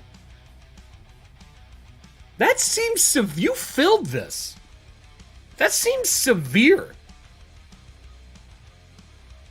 Is your You'll be fine. stigmata blood your actual blood? Have we tested that? We haven't. We're gonna find out the hard way. Oh no. I just say I am not a medic in any form or fashion, but I could craft an ointment at least for you to keep that compacted and closed. No. You tried hot wax. Needs to be open. It needs to be open. I appreciate. Oh, it's a deep wound. Do you need sutures? Then? I can do the sutures. deepest. No, it's fine. Thank you though. She like looks to Baxton. She just shrugs because she probably doesn't know about it. She just shrugs and goes, "Don't ask me. I will. I'll take the rear this time if we want to rotate spots for the last 2 days of travel, while she's running tests in case she has any questions." And she kind of falls to the back of the line for the last 2 days of the trip. So who's taking point with Taryn for the last 2 days? And the nightmares continue those 2 days, like I said. And Me, it's I still the guess. same thing. To compare notes. Perfect. Yeah, compare Just be notes, like- talk, try to figure things out. There really isn't much to do other than what's said. Like you're You're seeing the same exact thing. The one thing I will tell you, on the 4th day, when you have the dream, you are able to talk to each other in the dream. And you both remember it exactly when you come out. And that day, when you wake up camp, Taryn, not only is she sitting next to you, Yolana's sitting next to you. Were you guys talking to each other in the dream? God damn it. I specifically only make small talk. Sorry, I During didn't the mean to be dream. okay, so it's like, do you Yeah. see that? Do you see that like that kind of a thing? Yeah. Yeah, like Yeah, we're not. don't be I'm specific, not- just in case. I'm not trying to figure out anything. I'm not Sure. revealing any personal information. It's all just like That sounds Yes, like a no, test this of looks- will. I would like wisdom checks from both of you to do that. That's fine. Don't be Wisdom is where I thrive. Yeah, you do. 25. Because I can tell you that the retainer didn't make it. They're all wanting to talk about it. I was trying to talk to you through the mirror. I was yelling and screaming, and you guys did see the big fire dancing, and it was large. God damn it. What do we have for rerolls? Oh, we have so many cards thanks to the last 2 days. I mean, you can get a +2 to a roll. You He's can... been very generous. Yeah, dude, it's all over the place. You can... we got a heavy metal card from Bear. It's our first one. You still have your lineage Nice. cards that you don't really know how they work yet. You just... Me? Yeah. There is change DCs by 1 that are green. I mean, is this a social reroll? No, it's a fucking 'Cause we're save. talking. It is a save from last night. No. All right. Adorable. No. Hey, you would like to take inspiration, you can take 2d6 damage and just heal it the next day. You're used to yeah, bleeding. I'll do that. Okay. 1, 2. Sweet. I lost 3 points. Oh, you don't get to roll it. Audience, roll 2d6. I hope they roll a 1 and a 2. I hope they roll Be something great. more than that. So we're gonna do the inspiration. We're gonna do. We'll do one There we go. from.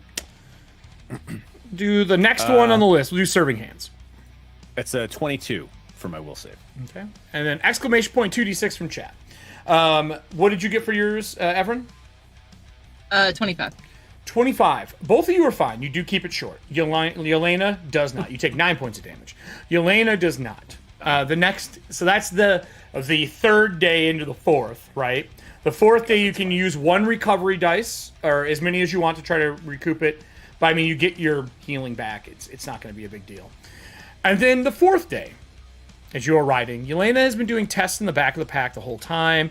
But Yelena has also been going up to Celira and asking questions about the event and what happened to you and how you have your arms still. How is that possible? There's no magical healing in the world anymore.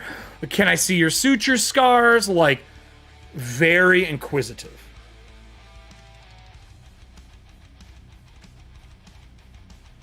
Can I? How did it happen? Who did it to you? Oh, so I mean, I don't particularly like to talk about it, but it is, so you see, I'm a licensed, You're a mage of high sorcery. Yeah. Yes. So, my casting is a little bit unique in terms of where it comes from, and she's like trying to to prove her point. Are like, you for- a white robe? Because that's not unusual. I've met a white robe before. My cousin, she's a red robe. She just finished her. Oh no, she wouldn't have done it yet. White robe. She's getting ready to do her trial. Okay, yes. So you understand that. So Yeah, but they within don't cut your particular- arms off and your legs. Can't cast well, without here, hands. see- Wait, where did you And, hear this part? When you were all talking, You said they'd already left. You said that they got I up said and left those the table. 2 retainers left. Oh, I know who saw it. Okay, never mind. You're right. I know who saw it. I mean, I'm not trying to pry. Just it sounds like you had a really one-of-a-kind experience. And I think one-of-a-kind experiences help us with the general stuff so we know what the edge cases are when you're dealing with magical phenomena. You can tell she's just an inquisitive person. Mm-hmm. That's very fair, and I understand it completely, and I appreciate your curiosity. I'd rather not go into details if that's okay. It was you don't want him to know, and she points to Hagen because she assumes that's the only person you don't know. Oh, Hagen? No, he's a friend. It's okay. No, it's just the trauma. It's the trauma. Didn't he watch it happen?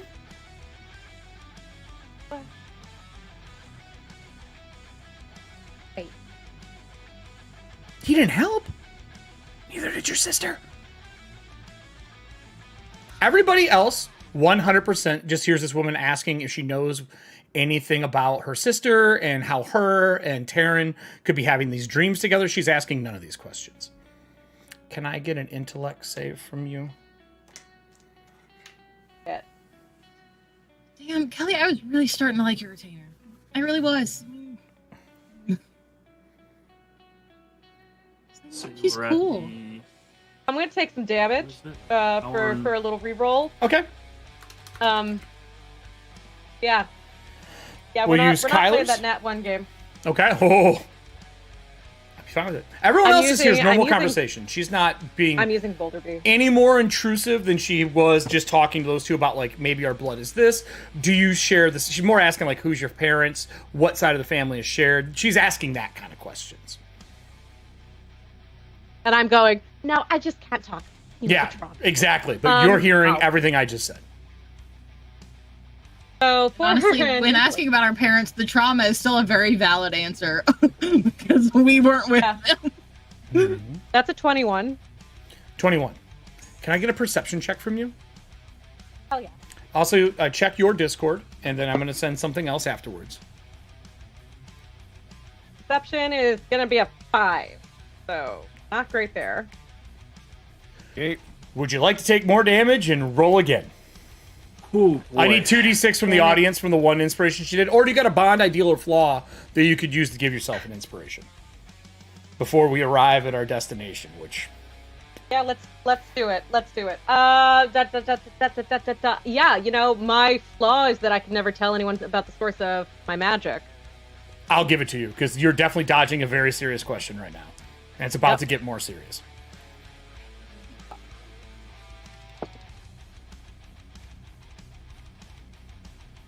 Okay, tell me how I die with my second nat 1. Oh, nothing. Nothing happens to you. 11. 2d6. Take 11 points of damage from the first inspiration, that one you pulled. Then you use your own. You can't use that flaw again for the show. But nothing happens. You just keep hearing her berate you about these questions, like just over and over, like just pressing down until finally she's like, all right, well, thank you for the information. And she rides off back to talk to Baxton.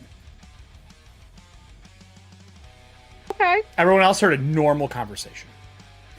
When you The rind... introvert in me is just screaming inside. You should be. And I will delete what I was going to send you. So do check, though. I did send you the names that you asked for. Mm-hmm. I have those. So as you ride around the last bend of the river and past the trees, like the little forest outcropping, you hear screaming. And the sound of... The best I can say is like gunshots. It's not gunshots. Sounds like a backfiring car. And a goblin runs by, turns, falls, and is rolling on the ground, and his entire right-hand side is melted down to the skeleton. Oh. There's your problem. When you ride round the bend, you can see over a dozen goblins in combat with these mechanical creatures. Now, I'm going to put this on screen. I'll go to a big screen for you all, so you can see it as well. This is what's going on outside of Rodalusk's shop. They are not Modron. I thought the same thing. The one on the top right, and I have it. I can put on screen as well for you. The one on the top right is a flying chicken shooting explosive eggs. The turret by the door is shooting acid, melting people. There are cables coming up off the ground and strangling people and pulling through their bodies and splitting people in half. But the worst is none of that. The worst is a set of teeth with feet that is literally all metal, biting limbs off people. Like human-sized, and I don't mean human-sized like out of someone's head. I mean dentures the size of a human made of all metal, ripping people apart. These goblins are fighting back against this fortress that is made of stone and metal. Smoke and fire is coming out of the back, and as you round the corner, you see sparks of hot coals as it dumps hot coals and ash onto the battlefield from the walls of this tower, incinerating 2 goblins. Are the goblins... They're panicked, fleeing, scared. Fuck, I could keep going. Not in a good way. Did they? Okay, hang on. Actually, I'll make a perception check for this. Okay.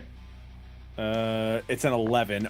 Do they look like they're like attacking the place, or do they look like they're clothed and working there? That is very hard to tell right now. They are panicked and fleeing, and you are probably about 200 foot from the situation as you're riding up the road, coming around, seeing the panicked fray in front of you. Okay. So I'm going to move us to the map. I will pull up the art piece so that everybody can, it'll be on screen as well for you. This fight is fucked up. Like 100% fuckery. Who do we side with, if any? I do not apologize for what's about to happen. There it is. You're welcome. We're gonna die. You're welcome. I didn't write this. This is not me. I mean, sure, the melting goblin's me, but I didn't write the rest of it. Let me find... Suddenly, that big-ass demon in that time-space tower that you put me in doesn't seem that awful. I think it's this one. Yeah, it's this one. No, it is. It absolutely is. You are coming in off of the road, so put yourselves in the corner of that map. I'll pull the map back on screen for everybody to see. This is so fucked up.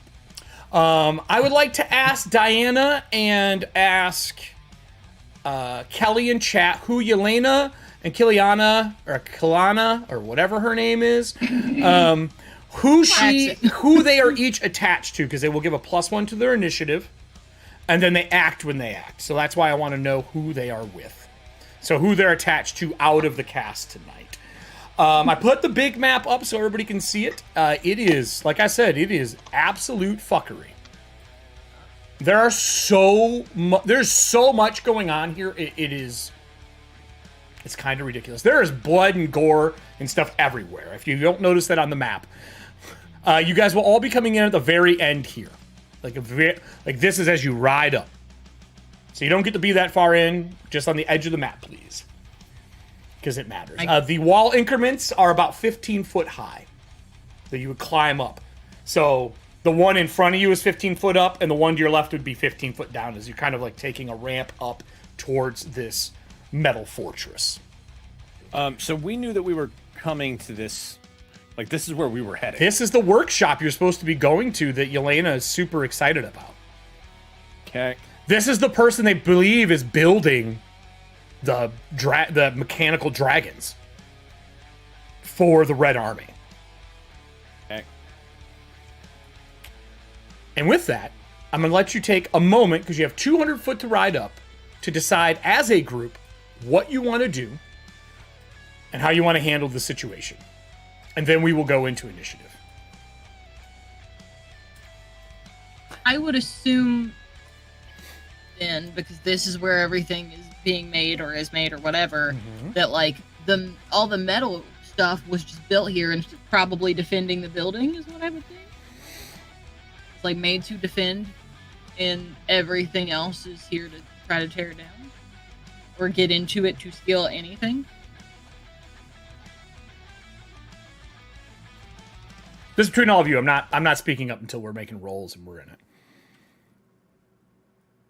I mean, we're here to investigate this person who's possibly creating these weapons of mass destruction, but also, like, maybe they're, I don't know. I feel like Hagen would want to see what's going on before acting, like jumping in. Yeah. Because I don't know what's going on here. Okay.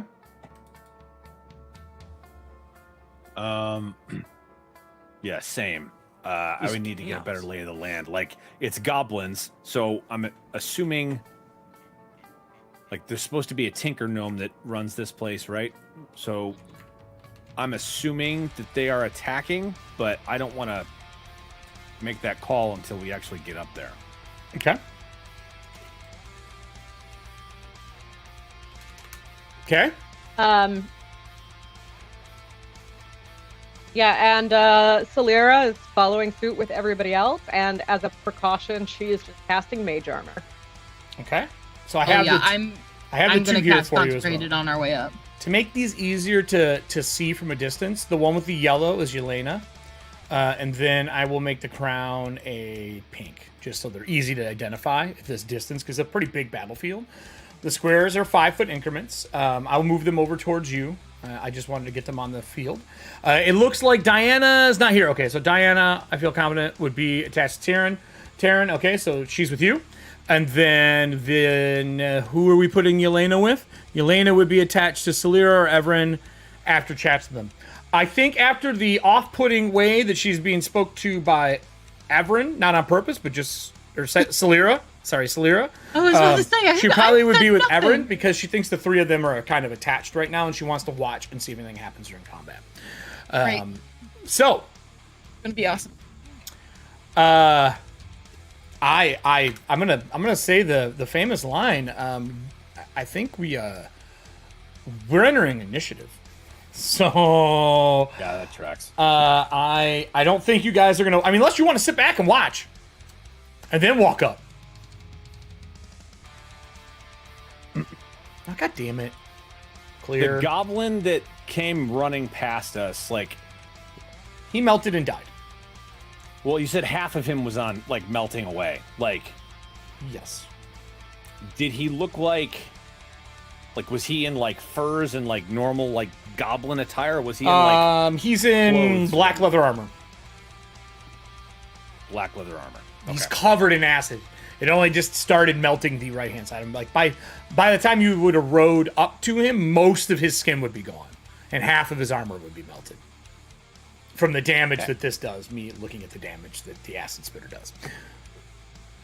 Okay. It is bad.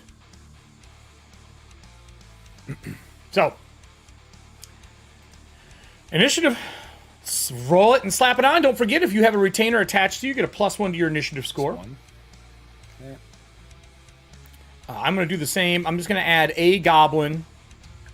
And I'm going to add that. And then I'm going to add one of the machines. I feel like the chomping teeth are my favorite, so I'm going to add that to the turn order. I'm going to roll for them. Okay. That one's 15. I am not on there yet. 18. Oh, okay. Let me double check it. And a 17. Did I not click your character? I might not click your guy. Oh, I apologize. Is I got to scroll further. There you go. Now you're on it. That's me. It's a me, Mario. Yeah. I would like to remind you we have a ton of cards. Now is the time to be using them. Because if I decide to gang up on any of you, this is going to get bad fast. I am too. Let me put these in order. Everybody's done. Sending order. Looks like goblins are first. As you're rounding the hill, you see the goblins all attack these cables. The cables have moved around this goblin, have wrapped around him, squeezing him, where you hear audible bones popping. And they're all running in and trying to get this thing off. That is this group. The front of the building, the entire front, from left to right, is covered in fire. You cannot get in the door. I'll put a fire line there in a minute. This one does not want to fight the chicken that is shooting explosive eggs and runs down the hill. 30 foot. This one runs away from the chompers. 30 foot. You hear yelling in the background from somebody else in Goblin, telling them to group up. And you see these three fall back to here. This one steps out of the acid that was spit at it and helps try to pry the teeth off the other goblin. That is all their actions. You hear the goblins start to chant and move back. They hit their swords against their small shields. They're going to make perception checks because they're the only ones who would maybe have a chance because the others are busy. Nope. And then the ones running down the hill, 2 ones in a row. The second one notices you all. And Goblin, he yells to you, "Help us! The machines are killing us!" As it runs down the hill and tries to round about the way. He jumps off the 15-foot ledge to get away. This one continues with his other 30-foot run to here, doing his best to get the fuck out of Dodge. And now goes to Celira. As absolute chaos and destruction is setting in, one of you is very happy, but they have not gone yet. They're 15 in the initiative order. All right. Well, so Weird when you I switch guess- robes, huh? You're like, I cast a... sure is. Fuck. Remember when you always wanted to be like a really good person and you were sad that you got black robes like me, like to be with me? Yep. Yep, uh-huh. Not my fault. So, based on, I guess this would be a perception check, Sure. right? Yeah, To well, be what are you trying to figure well, out? these little goblins are running away, so I'm trying to figure out who to punch. That would not actually be perception. That would be probably either investigation or intuition to assess like who is the bad guy. Perception is just looking at it. Everyone's fighting. It's like walking in the middle of the battle. Who's the bad guy? Without having news or any form of information, you don't fucking know. And I'm running this, so you definitely don't know. It could be either one. Okay, what I'm going to do, you see Celira start casting. You see some of the threads from the cloak that go into her skin kind of start to light up and let out this glow, and she's going to hold an action, and she calls over to the companions and goes, "Okay, but which are on our side?" And I'm gonna hold my spell What are you saying it in? for What my language? action. Common. The goblins do not respond. The No, one I'm goblin calling out to our companions. Oh, your group. Gotcha. Like, to the party. Gotcha. Yeah. Basically, you want to see what they're going to do. Yeah. Okay. Well, I can tell you what's going to happen. This one here, that is the acid spitter, shoots acid at this one.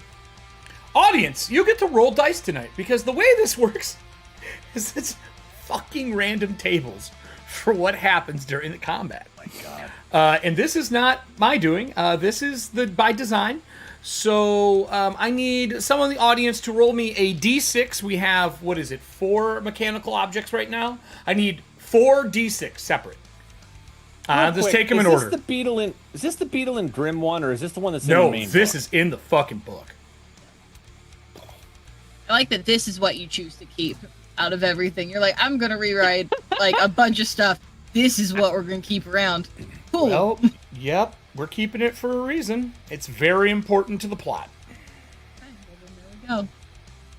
We have to keep the plot. A 1? All right, cool. And it doesn't matter where they are. So while they're rolling that, I'll use the 1 for the first person. The first one, as the first one goes to fire, it stops. Smoke comes from the gears of the device that has acid dripping off of it, and it seems to shake like it's having issues. From inside, you hear a female voice go, "God damn it!" And you start hearing metal on metal and grinding, and you see it perk back to life. Then it goes to the teeth. What's the second d6? A 4. As the teeth go to chomp onto it from the ground, cables erupt and wrap around the goblin first before the teeth get to go. See, these random rolls determine how many more of these things show up as we are playing. As it wraps around another one like they're walking through a mechanical minefield. Okay. And then what was the third one? A 2. This bird lands on the ground and starts eating nuts and bolts. Doesn't do anything. And she yells again. No, stop eating the bolts! Stop eating the bolts! And she's yelling from inside the building. God. This one crushes that goblin and slithers to the next one. One goblin now dead. Audience, I think we have it, but I'm not positive. Can you do exclamation point 4d6 for me? That would take us into Everin. Everin, you see, as chaos is just ensuing. Goblins are fleeing from the entire area. Blood is covering the ground, repainting it from green to red. What'd you have to do? Here's the thing. Everyone's not really the sort of person to be like, oh, look, the innocent, let's help. And True. so... True. That is very... You are not wrong. I think her instinct is like, we could probably get more information in like a way that does not get any of us Okay. like so deep in that we can't get out. Here, just so everyone If can see this too. we take out the goblins and like convince the Tinker Gnome that, like, hey, we were here to help. We saw these goblins like attacking all your stuff. Sorry to hear it. Like, she is not good at like who should be saved. Because that's not really her place in the world. This is absolute pandemonium. Yeah, no, it's nuts.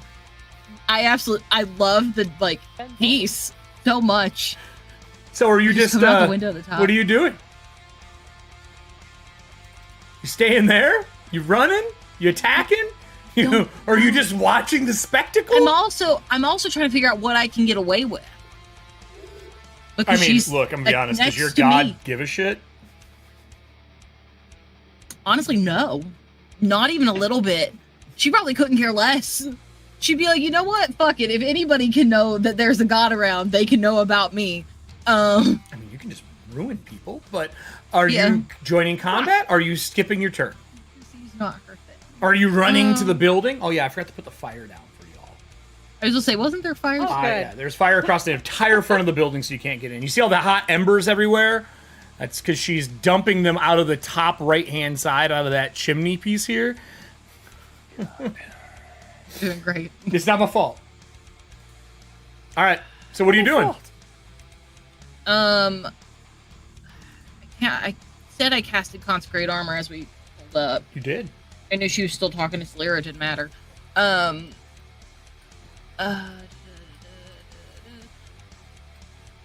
No. Oh, can I, I'm gonna cast Locate Object.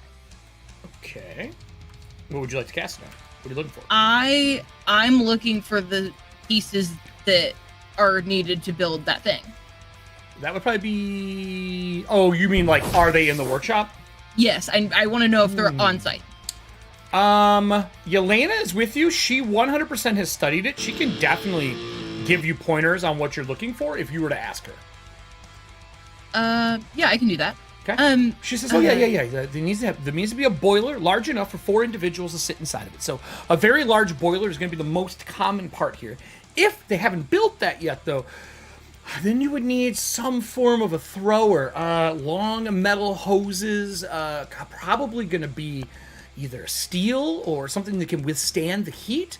And if none of those work, you're looking for some form of dragon glass for the eyes. Any glass that isn't going to fog up or smoke under the influence of the fire shooting from it. They need to be able to see out without also getting shot. Okay, I'm just gonna pick one of those things. Which one? It is important.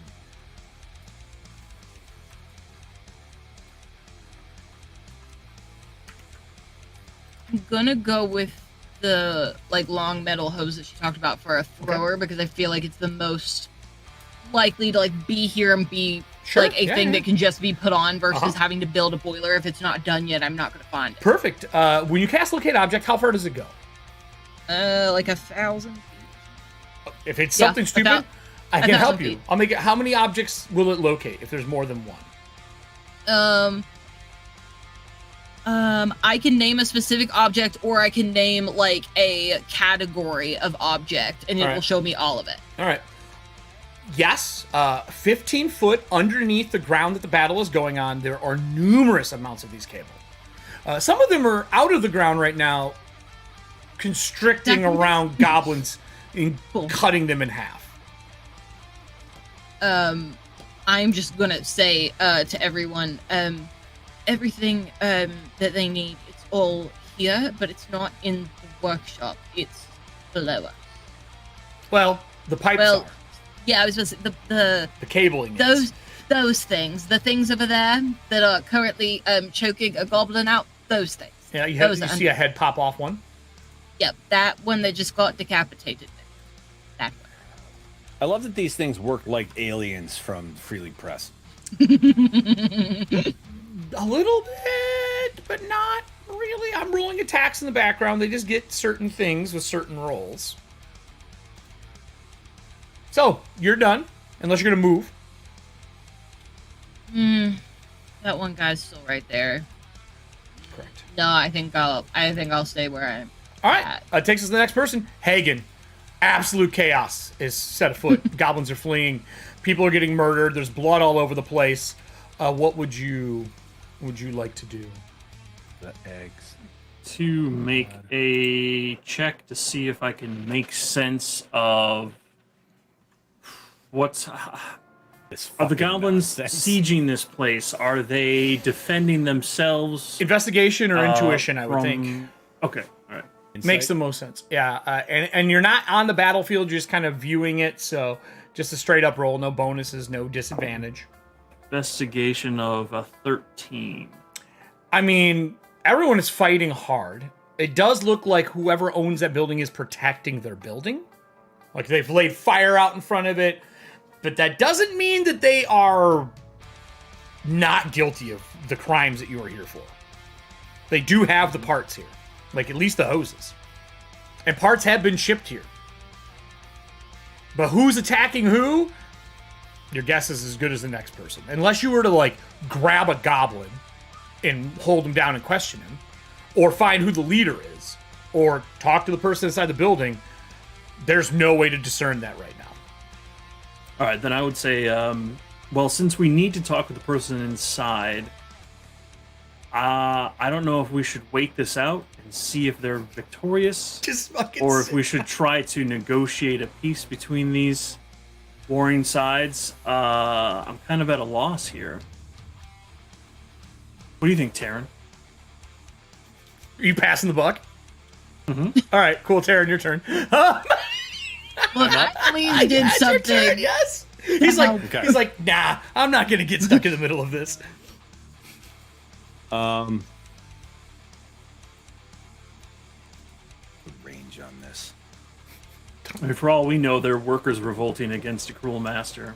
I'm all for Also, it. very true. In that case, everyone would be happy to take down a corporation. This is not cyberpunk for sure. Corporation adjacent. Jason. Speed of a warhorse.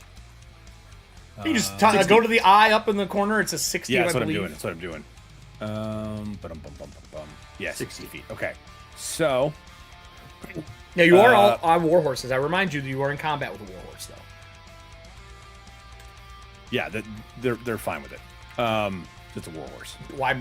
Yeah, that's not why I said that. What are you doing? He is going to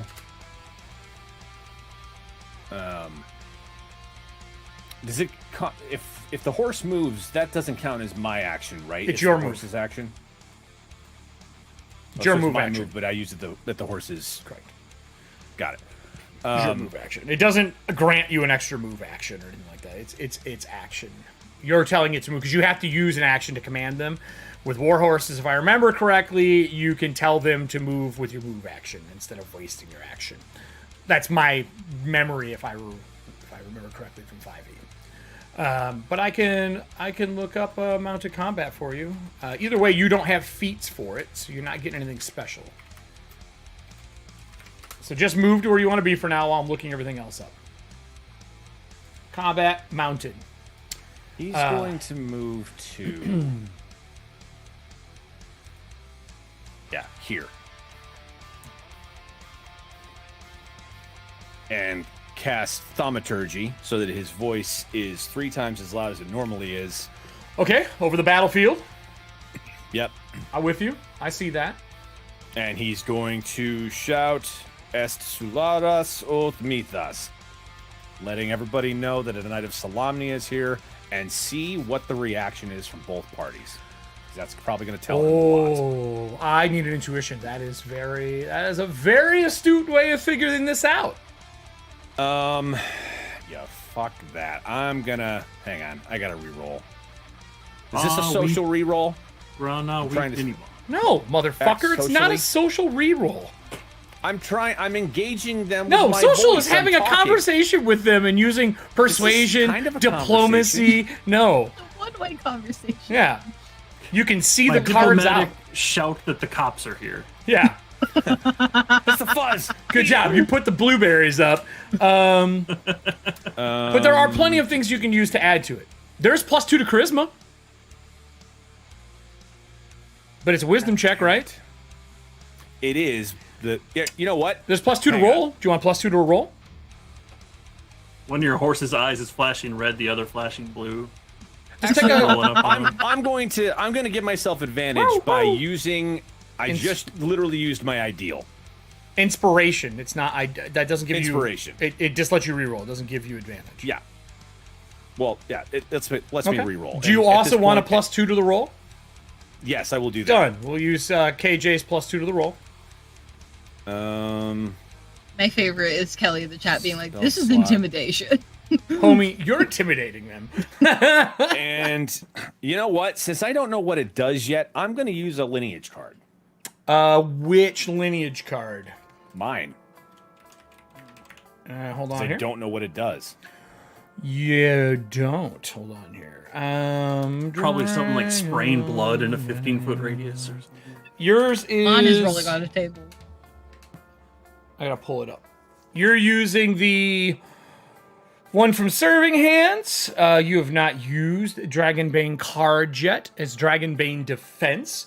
You can ignore one successful attack roll against you. Cannot be a critical, just an attack roll. Okay, cool, because that might happen right after this anyway. Yep. Like, So basically it's Dragonlance active kill him. and you can just use it. Cool. All right. That is much better. I'll take a 12 over a 3 any day. So that 12 becomes a 14. And plus my insight bonus becomes a 20. Dirty 20. God damn it, Kelly. Terran Greystone lineage card, Blood Sprinkler. So as you yell and say that, most of the goblins that aren't in combat stop and look, and goblin they yell, and then in the back to the northwest, like up in the corner where there's the 3 goblins lined up, a man walks out of the, it looks like it's an outhouse maybe, and it is a hobgoblin. He walks up behind, and in common, with a little bit of Solamnic tone, he says, "In the name of the Red Army, you will stand down." That's all I need to hear. He said that To me? you. In the name of the Red Army. Mm-hmm. Okay. Well, I'm out of action, so Yep, I know. that's me. I'm Goblin. The one who is running, he's going to make his roll. Is he going to continue his flight or fright? No, he is not. He stops. He turns around. And he yells. The hobgoblin says, "In the name of the Red Army, you will stand down." And he yells that loud enough to where it's not just directed at you. It's definitely directed at, like, the building, you, everyone else. And you hear flapping in the distance. Okay. This goblin moves forward, runs at whoever this is, because they don't know who they are. Sword and shield out. Bravely. It's a cleric of out of all the people you could pick. You picked the cleric of destruction. Bring it on. Hey, I'm okay with that. That's a 21. Yeah, you're Kalira's fine. gonna lose her held action. Fuck. Ah. Oh, fuck, that's right. And what is that held action, New White Robes? Sis Boomba. Moonbeam, this area. Now, As it you is see the- daytime, just so you know. I don't know if there's a Yeah. difference for Moonbeam for damage. Nope. Okay, cool. Nope. Nope. Why would there be So you flavor? see you see the runes kind of light up, and you see them almost like shoot up towards her neck, and it shoots through the area where her scar was, and you see some light kind of radiate out from it as blood starts to kind of like trickle down. And then on her face, where the original like black moon was engraved, you see an area of white light up, and it looks like it's just like fresh white scars that just kind of glow Nice. as we cast Moonbeam right up in there. And how much damage did you take? Not too much, Well, I hope. first off, are your hit points maxed here? You don't have your hit points. Oh, because you took Yep. damage earlier. Make sure you take it off your token, because obviously these tokens are made to bleed the more you take damage. And it just seems suiting for you and Drew. Yeah, it does. Yep. Cool. So three points of damage, not too terrible. So let's take a look at 3 points how of damage? this is going to look for me. Oh, I thought you meant for me. I was like, damn, I'm fine. No. Oh no, absolutely not. Okay, cool. Like, I wanna so, survive! It's engulfed in ghostly flames that cause searing pain. I'm gonna need a con save, please. Fuck. So it's like Hey! Selira has Hey, a hey, hey. halo, but Yeah. instead of above her head, it's around her neck, Neck. and it's like attached with like beams of light to her Yep. body. Like they stab her to make her bleed. Yeah, to make her bleed. It's like, I unfortunately rotates. rolled very well for my lovely goblin companion here. That is a total of 24. Good save. Cool. I did very well. I felt very proud of them. They look like, just so you guys can see what they look like. That's still 6 points of damage. Oh, it hits. He gets hit through the moonbeam, and he cocks back through it and swings with all of his might, hitting your sister for 10 points of damage. Once this one sees that its brethren has decided that combat is the right move after hearing the shouts from believed to be their leader, it charges down the hill at you, jumps mid-through, and does it again. But this time, I rolled garbage, and I don't have enough points that I want to spend on a goblin. So, I miss, land on the ground, stand back up. They're back to back. You can see they're kind of circling you, trying to keep you in the middle between each other as they're moving. This goblin will break away. He will come to the ledge, and he is going to fire a shot at the knight here. A hit, but it does not harm me. She bashes it out of the sky with her greatsword. Why does she have a... Is that right? She has a greatsword? I thought she had a bastard sword. Is she that much of a badass? Did we give this girl... Damn it! Damn it, did you give her a greatsword? Great axe. Oh, I'm sorry. Worse. I apologize. that is a great axe. She parries it, points at him with the axe, and cocks back, and you can see she's getting ready to run with the horse at him. That will take us to any other goblins that want to break off. No. I think One home these... run. I think these three... And this one will move forward to here. And around to here to start making their way. Worried about the mechanical creature here, one of the goblins starts stabbing at it, trying to make path for them to move towards the knight. It does hit it. Ooh, it doesn't break it, but it does do a lot of damage to it. And that takes us to Selira. Selira, this Cool, is so actual we're gonna full. go ahead. Full war now. This is what? It's full war now. Oh, okay. Yeah, no, that's fine. I'm gonna go ahead and take my moonbeam, and I can't move it apparently. Get out of there. You know what? It's fine where it is right now. I'm not too mad about it. With the moonbeam? So, Can't move it? nope. How So did we're you gonna draw? go ahead Did and you wait. draw? Is that what that is? Yeah, it's a circle. Fucking letters. It's only 5 feet. It's not 10-foot radius. It's a 5-foot radius. So that's 10-foot diameter. Okay. What are you doing? Shooting him again? So Moonbeam actually will activate on the start of his turn. There we So other those boys, what we're gonna do God, I've read that instead wrong the entire is time. Drew, don't make me say it. Read the whole spell, not God. just the parts you like. there we go. Buttes. No, I've been using this So spell what for I'm years gonna on go the podcast. ahead. Apparently, I've read it wrong the entire time. Son of a bitch. My graphics card is hating roll 20 right now. I gotta. Not only does it not reload when it crashes, I have to open it in a completely new tab. Otherwise, it's like, what screen? You don't get anything. No. What's your damage? I'm getting you a moonbeam Constantly token too doing while you're doing this. So there's no damage for Moonbeam. Celira is actually casting at this other goblin that's currently flanking her sister. Oh, okay. And what you see is that same sort of like glowing from the runes, and you see that like black ichor of blood start to leak out of it. And as it does, it kind of sparks a little bit, and she is going to cast Sacred Flame and hurl that towards that boy over there for a dex save on his part, please. A dex? 15. 15. That meets it. So Do you I'm want to gonna raise use the lower DC? Yeah, not lower DC. Change DC. Change DC. To increase the DC by 1. All right, we'll use Serving Hands. Okay. So that's a green card. Cool. And oh, that's not great. That's a disappointment. That's okay. That's 2 points of damage there. Do you want to spend a blue card to add a D6 to it? Eric, you read my mind. I would absolutely love to do that. Let's All right. see. Let's use one of these social rolls that Drew's been trying to use the whole time. I think that sounds great. So All right. that adds 3, so that's 5 points of damage from Sacred Flame, right So what's the there, total? and five points total. Oh, okay. I'm still up. And let's see, that is going to be my turn. Do you want I'm to move? going to just take my movement Okay.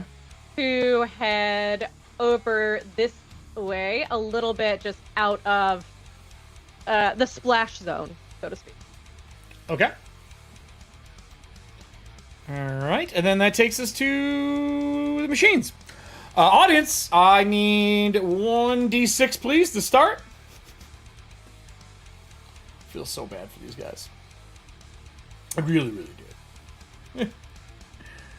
1d6 for them. The choppers are going to attack this one. Oh no, sorry, that's the coils. The coils are going to attack this one. They wrap around it. The choppers are going to turn and bite this one. This guy dies as he gets bit in half. These metal, brass, and steel teeth gnaw this person in half. A 4. Fuck. Can I get 4d6 again, please? And then while the 4d6 are happening, does this one activate again? Is what we're hoping for. We're hoping for activation. So 4d6. What individual ones? While they're rolling that, Everin, you can see that the window at the top, actually everybody would see this, the top of the building opens, and this gnome all covered in soot and dragon scale like apron starts tossing a bucket of parts out into the sky. No, individual rolls. Individual rolls. 1d6 4 times. Not a damage dealer.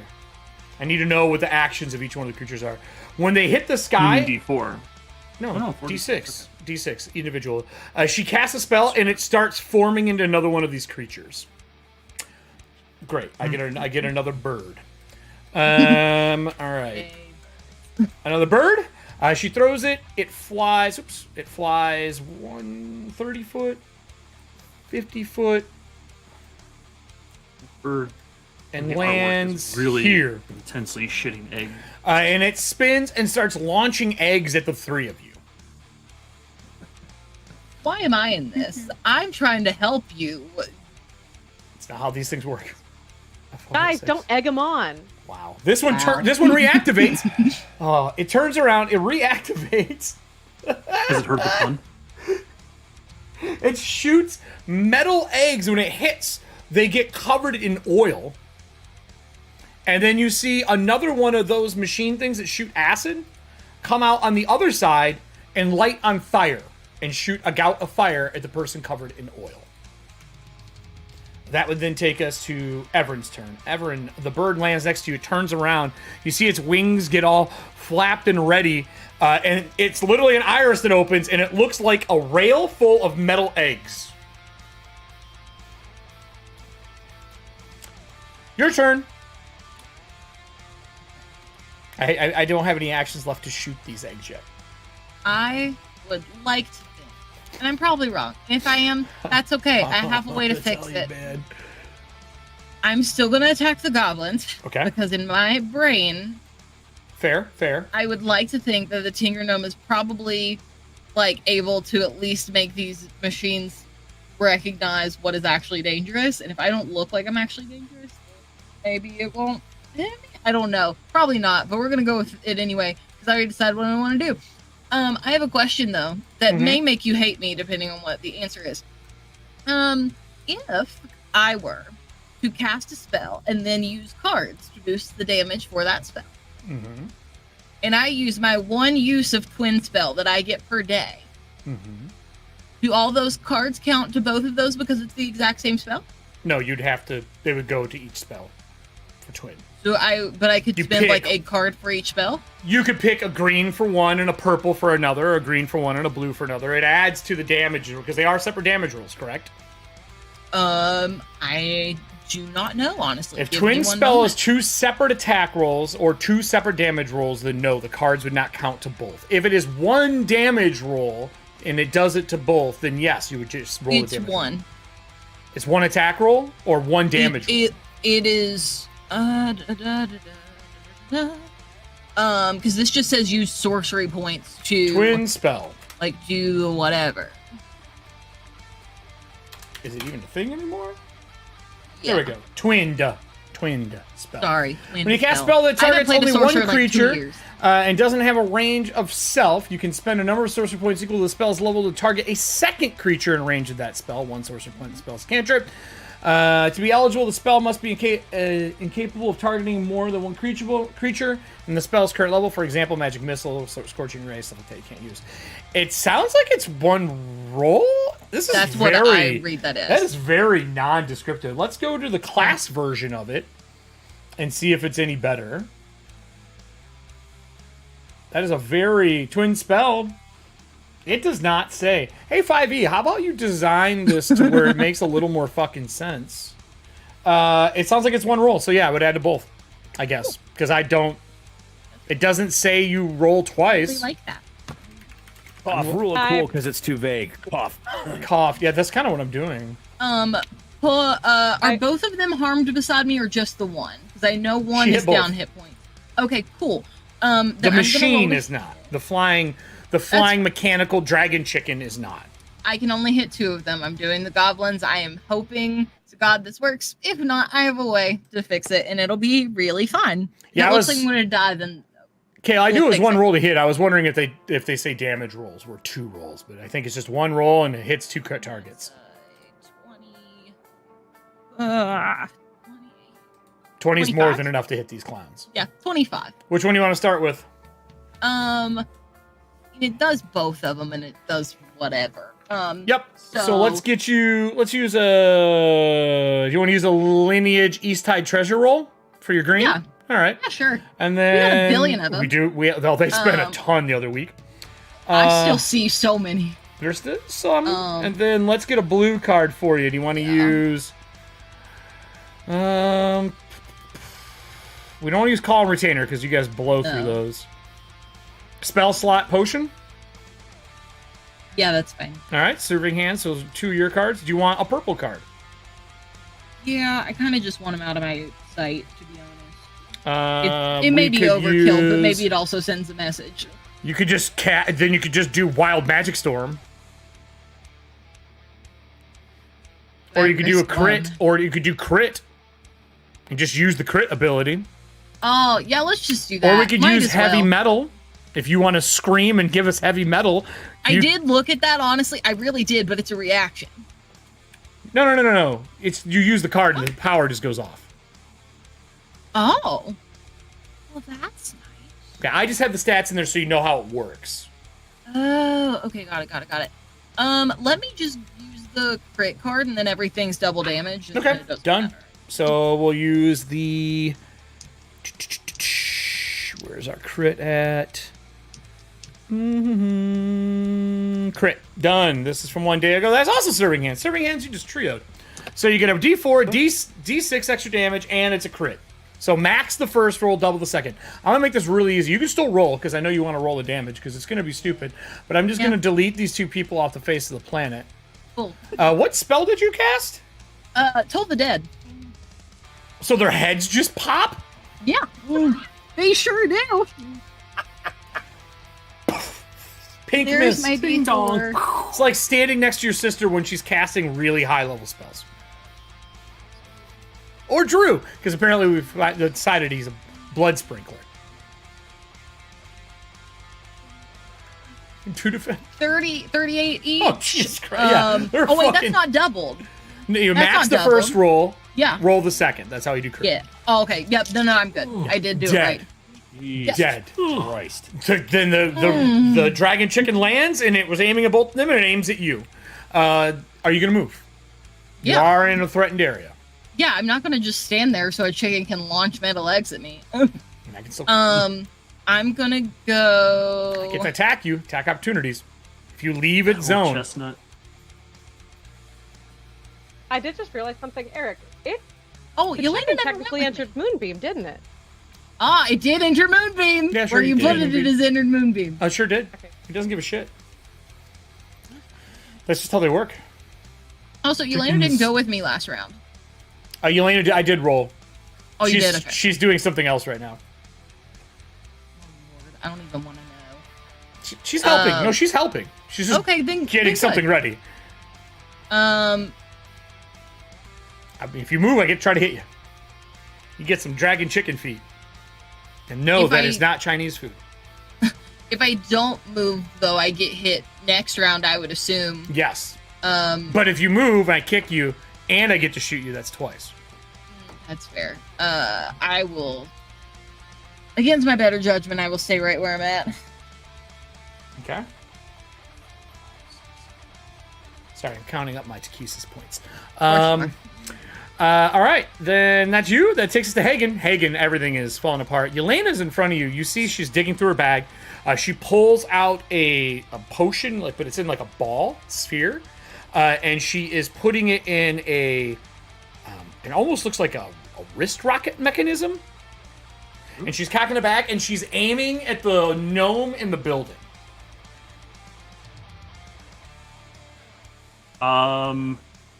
That's gonna be a pretty difficult shot. Do you think you need more power for that? She looks at you and she flips up the monocle and like flips down a second lens, and she's like, "I'll be fine, but why would I wish for help?" It's there if you need it. Sure, I guess help would be great. What are you gonna do? Hold my arm for me? Just give it your best. She has Now no she'll idea have what the fuck advantage. you can do. so- She'll have advantage on this shot. All right, I'm going to use my ranged attack. I'm going to use Mind Sliver. It's psychic damage. She's going to roll the hit. Odd. Give me a roll, Kelly. You're in chat. 1d20, please. And she will move, because she took one round to get everything out. She will move her 30. Oh, no, 60. 60. She's on a horse. She moves her 60 to fire. Definitely going to hit that. And then that will take us to Taryn. Taryn. Shit's getting ugly here. People are on fire. There's death. There's burning bodies. It's not good. Yeah, I'll just hang out. Just Yeah, stay in it's there. Todd's turn. Now move it, Todd. You casted the spell. Well, you're like, Hagen, it's your turn, and then she's like, I'm shooting, and she took off. You cast the spell. Is that your action or is that a bonus? No, that's a Oh, reaction fuck. to Go. her action. No, that's awesome. Go then. I'm sorry. I thought that was your Oh, no casting. problem. I was like, I really don't know what to do. You do have like, advantage. I guess we could just attack everything. Let me measure from where I am. You can do exclamation point 2d20, Kelly. Oh, it's just shy. You're on a horse, though. 60 foot. I am on a horse, but they're up on a cliff. I wouldn't be able to see them 15 if I foot were up. to like. You can definitely see them. You're sitting on a horse. Okay. That's like 8 foot height advantage by the time you're sitting on top. You can see their feet and stuff for sure if you ride up. And you got to think, it gets less high the further up you go. Okay. Because it's a slope. And what I'll do is I'll move to here. And as we're riding the horse over there, I will pull a wand from my vest. Okay. And I will use this wand. I'll spend Oh, is this the orb? one charge. Yeah. This is the Wand of Crackling Sphere. This is from spend- the Dragonlance companion from Splinterverse. Mhm. All right. This is a fun spell. So I'll spend one charge from this, and a 5-foot sphere of lightning shoots from the wand outwards in a straight line. Whoops, I have the wrong thing open.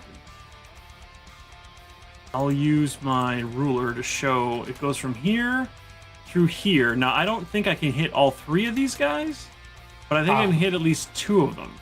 Okay. We will do it this way. So it goes up to here. It could go up to 60 feet for me. I'm only going to do 55. How and kind so of this, you. So this sphere is going to be here for now. All right. Let me pull So a sphere out for these for guys, you. I'd like them to roll a saving throw, and that's going to be a DC 15. And I just made it controlled by all players, Todd. You should be able to move that orb now. Okay, it's dexterity save. 3 dexterities or 2? Well, each one gets 1 dexterity save, and it is a DC 15. A 5, a 10, and a 15. Would you like to use a card to raise it by 1 so you hit all 3? Sure. All right. Plus 1 DC. Are you then going to spend cards to do extra damage? Might We have as well. plenty. All right. Right. Let me scroll down. I'll get you a green and a blue, so an extra D4 and an extra D6. It's going from the bottom of the list up. I'm taking the oldest cards. So Serving Hands, Kyler. I'll use the Recharge Retainer ability from Kyler. And that's And that's 4, everything. 6, and 8, respectively. Sure. 4, 6, I and get 1 of 8. each. Right? You get a D4 and a D6 you're going to add to the damage. Okay, that's what I'm adding then. So what's the first one? Because I'm probably dead. These Euthantia dice are like, look at our logo because we're the highest number. So that's another 10 on top of my Okay. 15, 20, so 30 Cool. electricity Dead. damage. It's zapped down to a black crisp. Just burned up. Next one? Or does it only hit the one? Well, I roll that damage and it applies to everybody, I think, for Oh. 5th, right? Isn't that how Oh. it works? You roll damage once. Oh. Okay. AoE. Here, let me just get rid of all 3. There's one left and it coils. It's like, as the electric orb is moving towards the metal cables that are tied to it. Right. And then for now, the orb will stay there, and I'll direct it on my next turn. So where does it end at? Where I put that little red circle on the map? There. Oh, you made a thing I for it. actually put an orb. But then, now delete it's the circle then. now it's Terran's turn. Sorry, Terran. I didn't mean to skip Hagen. What do you want to do? Oops. I accidentally deleted it. I had a sphere, but I yeeted it. It's still there for me. I just put it back. Thank you. I tried to delete the circle I drew, and it ended up killing it all. Everyone's in combat at this point. Yeah. There is a So- burning goblin running in front of you, though. Here, let me pull him up for you. I forgot to. There you go. Cool. He's one of the ones that were So- near the fire when it went off. He's been trying to put it out for 2 rounds. Is there any? Are there any cables or anything in front of the hobgoblin and me? Like, is there anything in the way of that aside from just another goblin? A goblin, the egg shooter is activated again, the metal chompers are here, and there's a cable here, but there's nothing else in between those two. Just two goblins. There's a goblin here, too. We're gonna ride through them and trample. Okay, I mean, the goblin will get an attack opportunity. That's fine. 19. Is he trying to hit me or the horse? The horse. He hasn't had the ability to hit you because you're up on a horse and he is small. It'd be too difficult. That will hit the horse. Okay. And then the other one does the same thing. He gets a 17. Remember, they're in chainmail, so they would have chainmail bonus. Yeah, chain is 16, so those both hit. Okay. Horse takes 8 and 11 damage. They have a lot 8 of and hit points, 11 total. 8 points from one, 11 from the other. It goes down. They have 9. Well, the average is 19 hit points. Okay. For the So they warlords. collapse the horse as you ride in. What would you like to do? So it was trying to do trampling charge. It moved at least 20 feet in a straight line. So I'll let you give it to that first goblin who's going to get splattered as it falls on him. okay, so But you're going to have to make me a check to not end up on your back or under the horse. let's see. 17 to hit the Oh, yeah. goblin. Oh, yeah, you hit me. Good job crushing the horse that is now going to collapse on top of you and splatter goblin guts everywhere. 10 points. Yep, he is dead. Okay. Athletics? Well, wait. So he took down the first goblin. Yep. And then they killed it. He stabbed it, the other stabbed it, it died. I'm asking if the horse attacked the goblin as it was going through before it left. Would it get an attack of opportunity, that first goblin? No, he did. He's got reach. Oh, Hobgoblin. I didn't realize you were talking about the hobgoblin. Hobgoblin. And then this one attacked with its sword. That's why one was 11. Got it. Okay. So Athletics for you? I would think athletics or acrobatics? Probably athletics to not fall on your ass. Because there's no ride skill anymore. Survival's how you weave a horse, but you're getting tossed. yeah, no, I was just looking at. Hang on one second. Guest star Drew got his wish because there goes the horses. Oh God. One horse. I think it's just a reaction for me to. It's a move to get up off the ground if you fall. No. To. Where is it? Dismount? Ba-dum-bum-bum. I mean, we are at a workshop. They may need glue here, so. Yo, don't give me that face. This is a rated R show, kids and girls and boys and everyone in between. Use every bit of it. All of it. Nose to hoof. Nose to hoof. You don't want to use tail. If You use tails for other things. If your mount is knocked prone, you can use your reaction to dismount it as Oh, it nice. falls and land on your feet. Otherwise, you are dismounted and fall prone into a space within 5 So you haven't used your reaction, so boom, you land on your feet. That's the dumbest rule ever. That makes horseback riding stupid. Well, especially for not being trained. Yeah, I was like, I don't know if anyone's rode a horse and a horse goes down. That is not how that shit goes. It's an That's not how ejector that works. seat or you're under it. Well, I can close warhorse and mounted combat since that's fucking dead. So you land somewhere around where it dies, which is in front. So any of those 5 squares, or sorry, what am I saying 5 squares? Any of the squares around it within 5 foot. Yeah, perfect. Right next to him. Hey, I have a picture for this guy, actually. Hold on. He is important. This is the general for the Hobgoblin, the captain. Whoop. I'll give you an explanation for him. He's got a dark red-orange skin, deep brown and black hair. He is wearing black scaled armor with the symbol of Tiamat on the shoulders and on his belt. His right arm has a dragon gauntlet that goes over his hand, and his hand is missing. Okay. He opens his mouth, the jaw distends, and you see a faint glow of fire down his throat. Okay.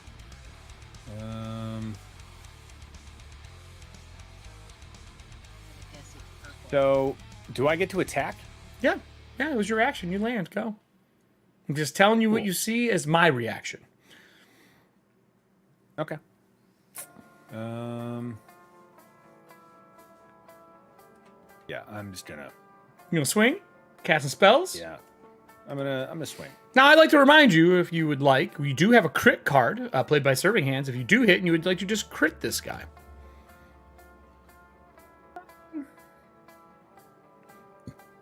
You know what? Yeah, I'll do that. I would like to spend 15 Ttrpgfamily points to give you disadvantage on this roll. Okay. Well, only spend the card if you hit, though. That's how that works. I just don't want to be crit. I would like to be able to do something. No.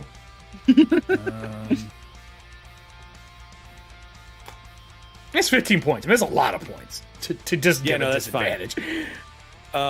I'm going to use Precise Strike and cancel out the disadvantage because it would give me advantage. Fuck. Okay. All right. That's cool. I'm with you on that. I'll give it to you.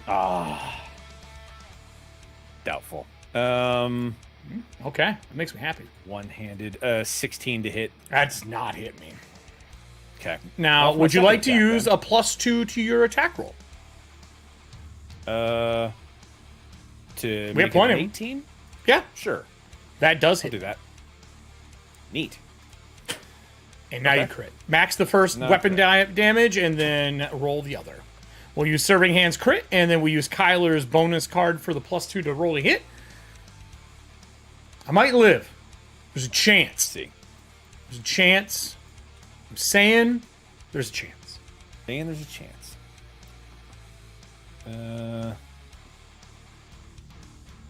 I'm so worried. Because I'm going to go. More machines are coming out on my turn. Yeah, so since I use Precise Strike, that's adding another D8. Okay. Damage. Okay. Want to blow a blue card to also add another D6? Sure.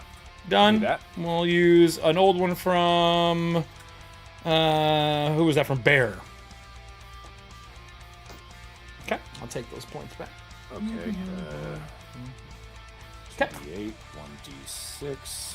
1d6. And I'm going to burn 5 hit points and deal 10 bonus radiant damage as well. Jesus Christ. For torment. Wait, is that a reaction? Or bonus action? If it's a reaction, you can't do it. You use that to not fall on your butt.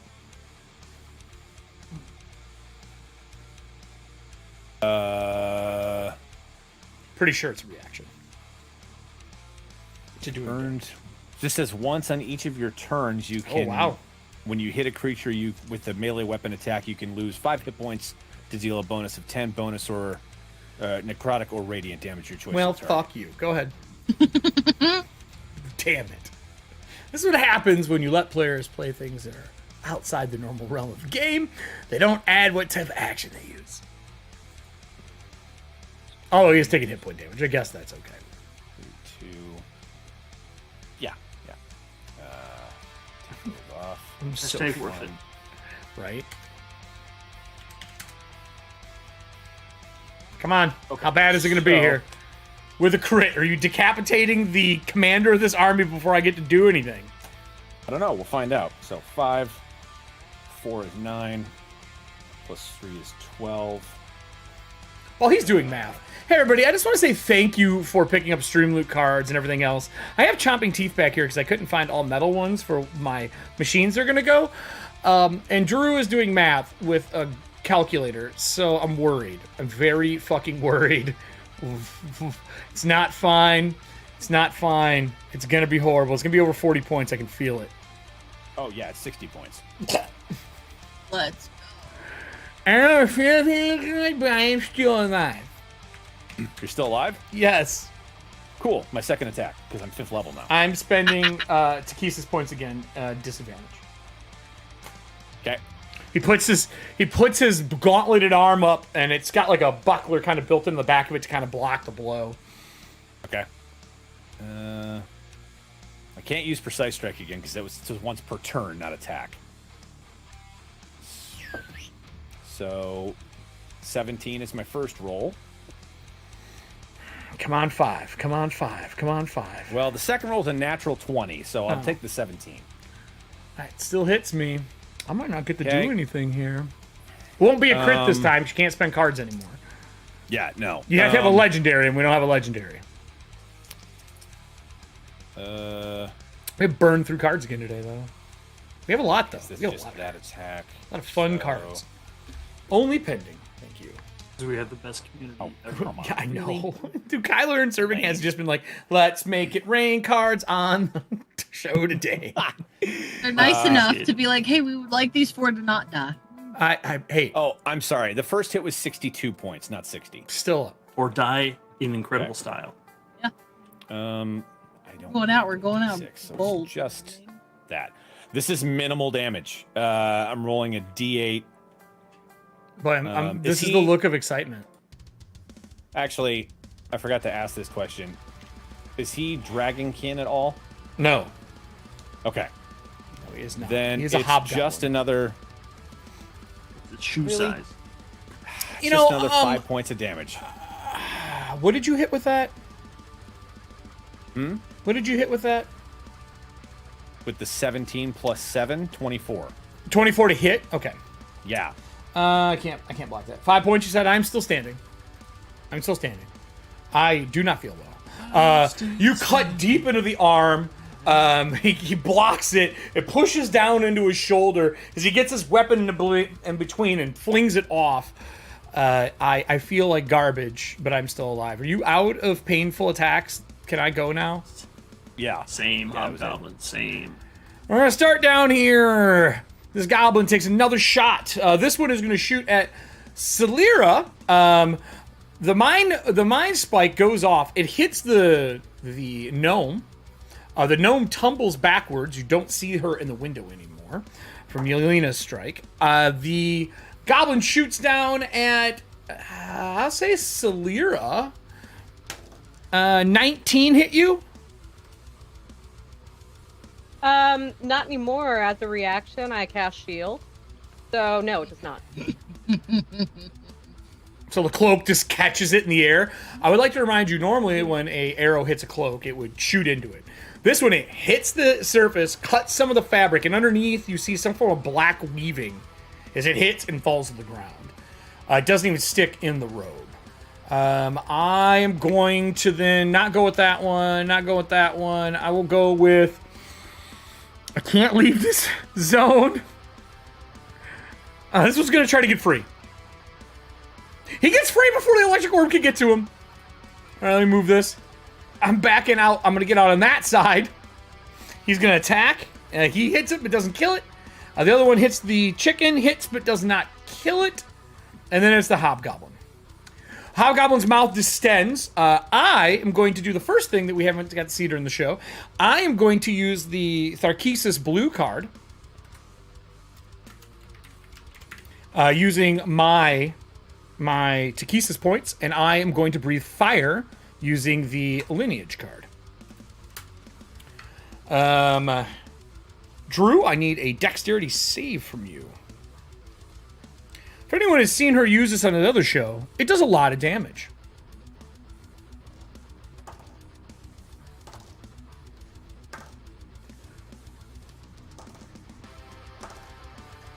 Okay. Dexterity save. Actually, I'm going to spend another 5 points to add another die damage. Okay.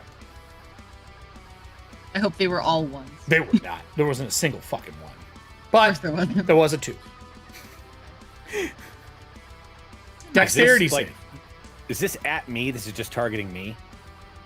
No, it's an area effect. I'm shooting fire out of my mouth like a dragon. Okay. Dexterity save, as I'm asking. And I already used. Well, I'm asking for reasons, and I I already know. used my reaction, so I know. can't use that. Right, I know. You're going through your martyr spell list going, what bullshit can I pull? No, right no, now? this is Shield Ttrpgfamily. Master. I'm not looking at I'm not looking at Oh, I forgot you had all Shield that Master shit. now. Pure But this effect is not targeting only me, so I can't. No, it's an AoE. It's not like a single target spell. It's a cone, as a matter of fact. Dexterity save. Fucking hell, that's right. Yeah, my dex is 0, so it's a 13 on the die. Oh no.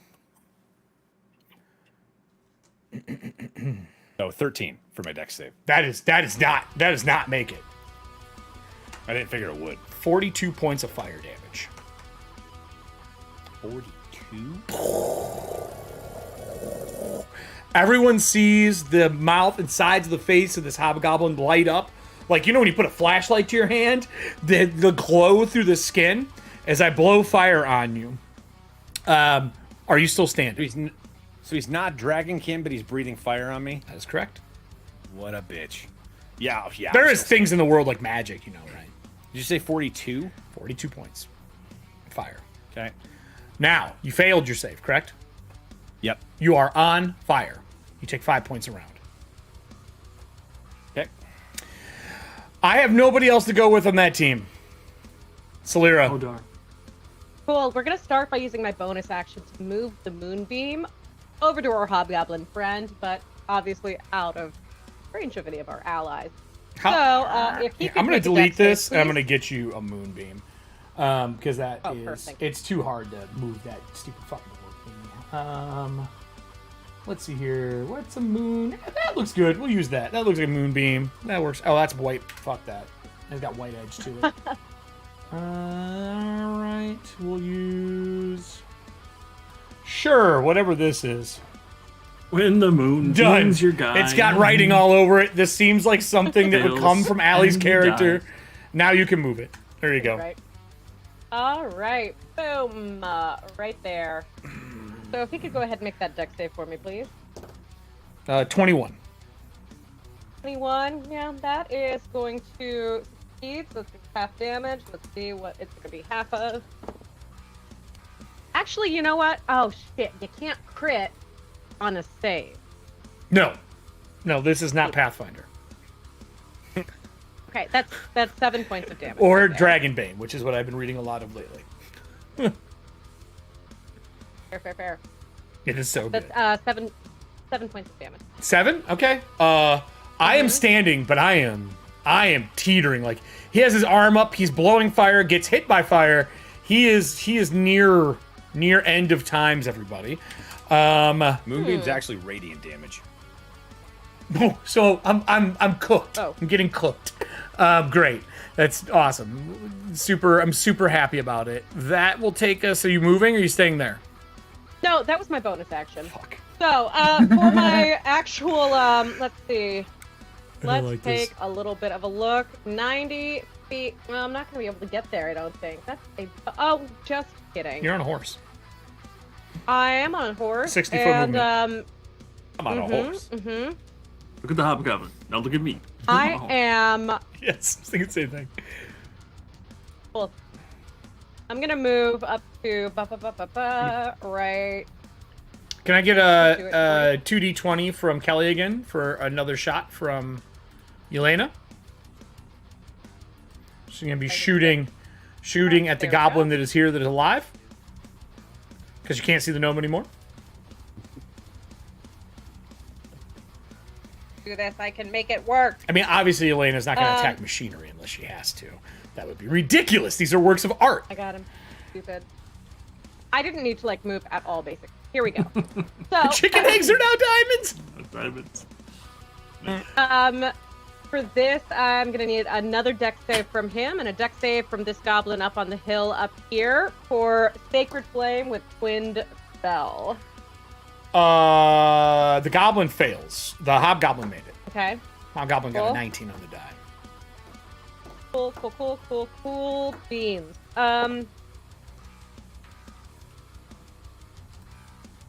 I reroll on damage. Like, is there anything anywhere? Anywhere? You can add damage. Want to Yeah, use add damage. you want to use a blue card and a green?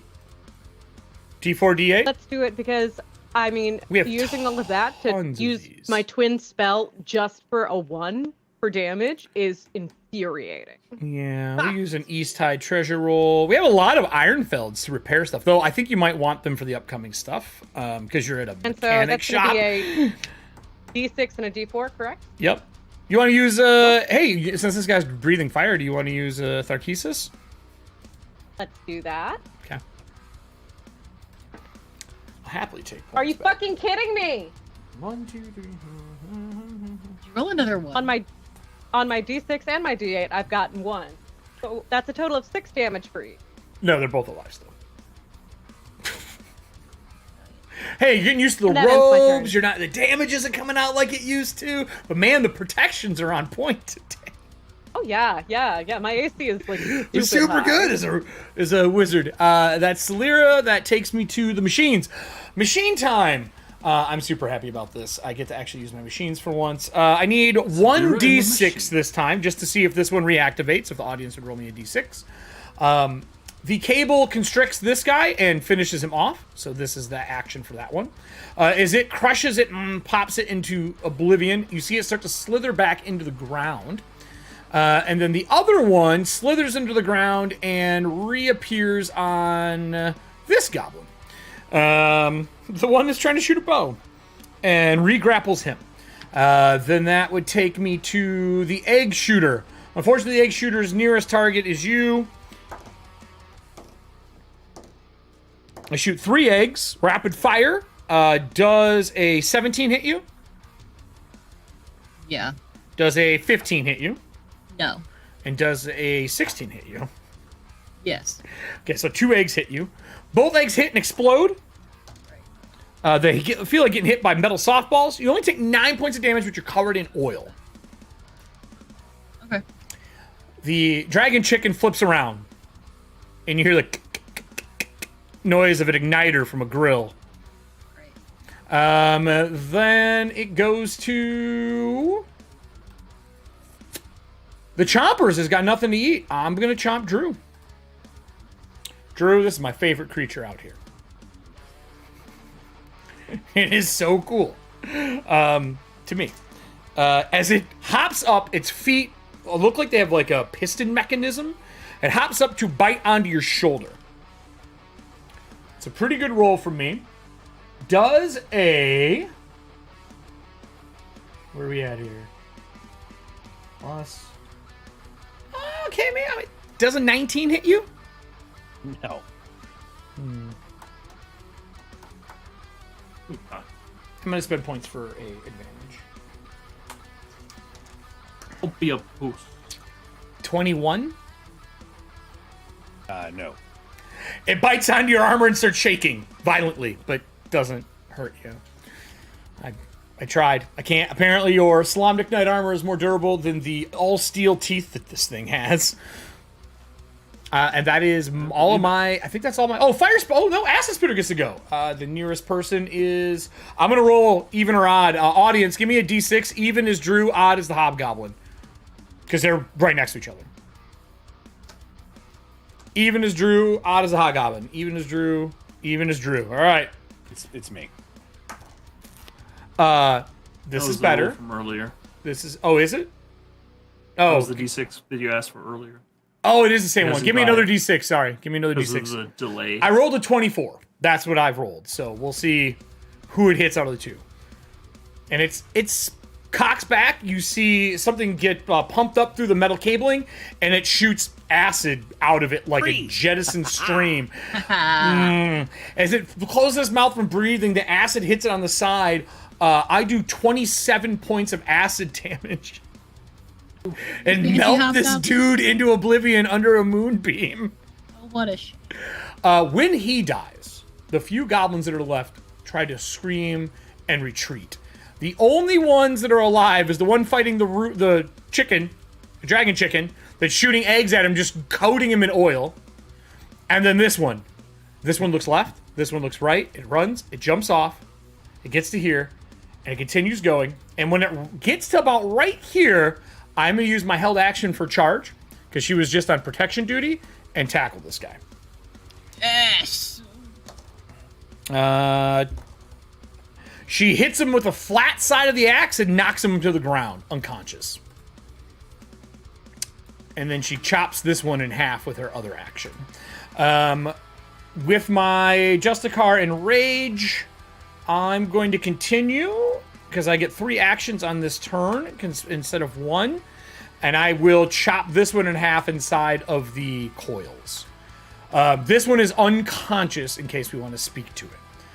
As combat slows to a halt, as the second goblin is ignited, you just replace him, and is also burning and running around from the chickens. The machinery all turn and they start going about their business for the rest of this round. I would like to ask the group, how do you want to handle the machines? You've not seen the gnome or heard from her again after she was shot with a mine sliver. How tall are the walls? The building is 60 foot tall. Are there any windows that you could get through theoretically? The big one in the center that's still open that she shot the mine sliver through. How far up are we talking? 45 foot? 40 foot? It's up there. Theoretically, for somebody to have a flying speed of 60 feet. You can fly up there and around if you have fly, yeah. Are you going to cast fly? We are out of combat rounds right now, unless anything bad happens. We are out of combat rounds as we get near the end of the show. Then yeah, I think Celira as a white robe mage is definitely like, well, there's an innocent that needs to be rescued, so I'm going to head into the building and please move yourself to the building. I'll just slide this off.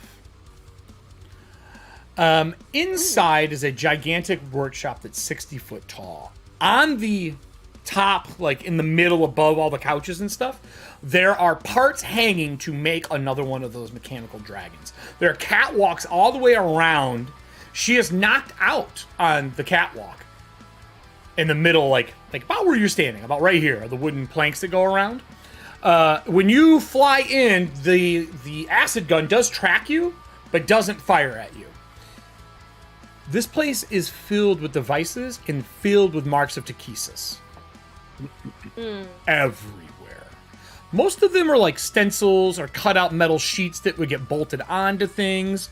Her herself is just wearing like a golden scaled apron, but she's not wearing the Ttrpgfamily marks at all. Okay. When you move into the room, I need to know what your passive perception is as you kind of take this all in. I'll tell you right now, it's not great. Let's find out. I'm excited about that.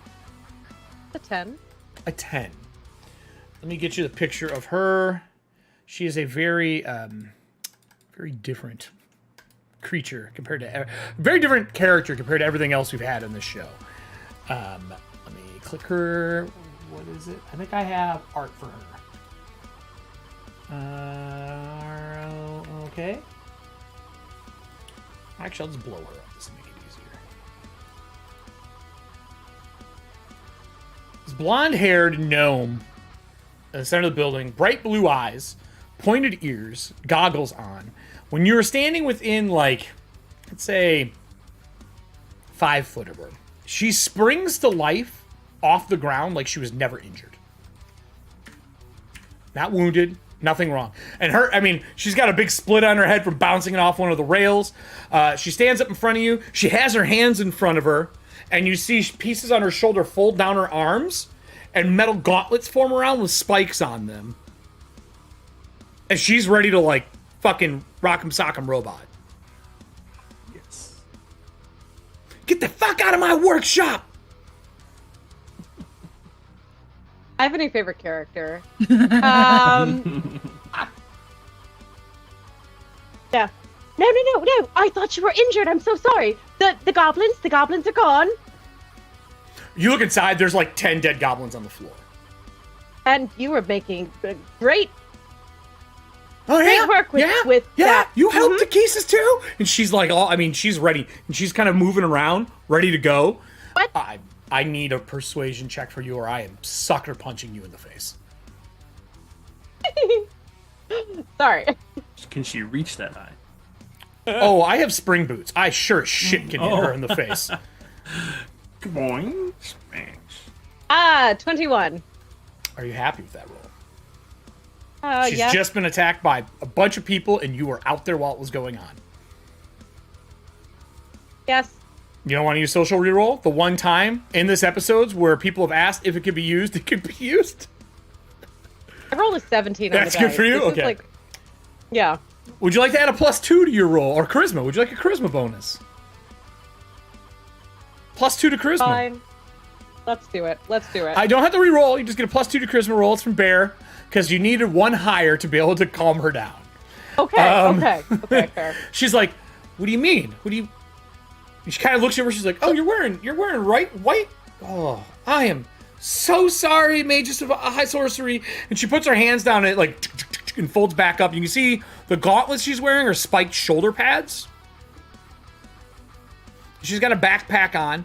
She goes, I am so sorry. Can you turn the defenses off, please? Turn the defenses off. And you hear sirens go off, and all of the mechanical things that she's made fall into parts. Just pieces in the yard. Just cables and gears and springs and coils. And the fire doesn't keep getting fed coal, but it is still hot around the building. She goes, oh, so are those all your friends outside? Let's see. Perfect segue. What about the I'm one trying that to shot figure out me how to in put the myself face? out. You just roll on the ground. You take 5 more points of damage. I was At the literally beginning of your round. I was gonna come cast create water on both of us because I'm currently covered in oil. Oh my god. Yeah, just walk over and be like, come on. Yeah. Yeah, because I'd like to get the oil off of me.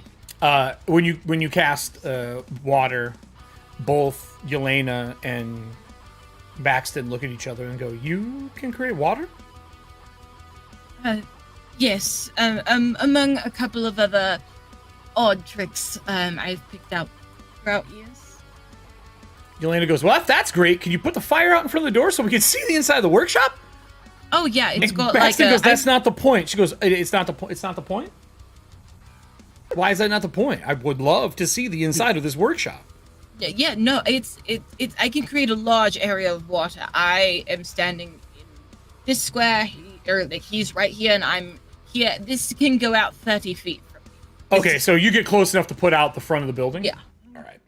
I mean, as he's already up there, so I figure Yeah. I go to him. Yeah. So as you go up to him, put the fire out, at least in the doorway into the facility. There is a woman standing at the top, short, and she yells out, she goes, who shot me in the face? Mind? Who shot me? Yelena looks around, she goes, oh, that was me. I apologize for the mental intrusion. You just seemed out of your mind. No. Good shot. Listen, I don't know exactly what is going on, why you all are here. I'm hoping you're here to help me. She's yelling from like 40-something foot up. Oh, and your friend, she's fine. And she like tugs on the robes a little bit, and she pulls once. She's like, she's here. Unable to move you. Perhaps we could all get together somewhere where we aren't shouting. Oh, I have plenty of space in here. Just move the bodies. Alrighty then. Lyra's gonna start hauling a body and like just out.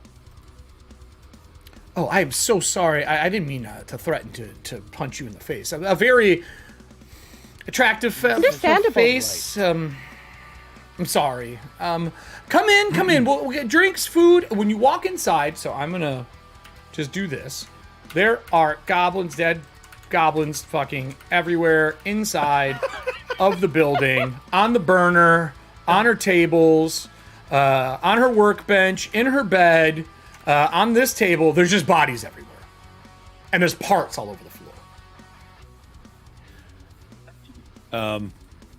As everyone's walking up, he's not going to waste time, like, to hide. She opens the door.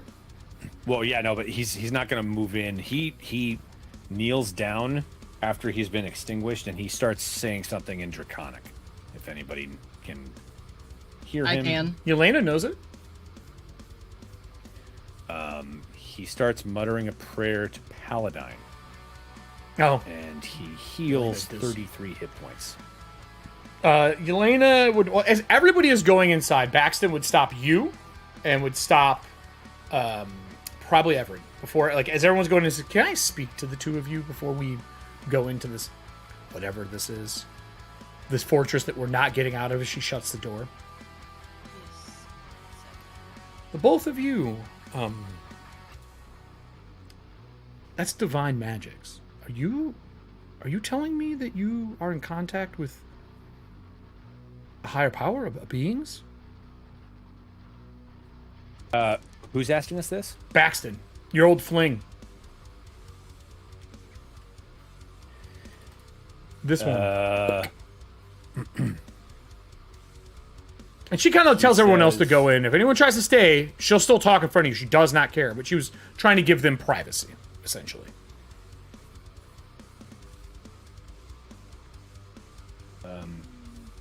Because if so, I think I know why you and Yelena are connected.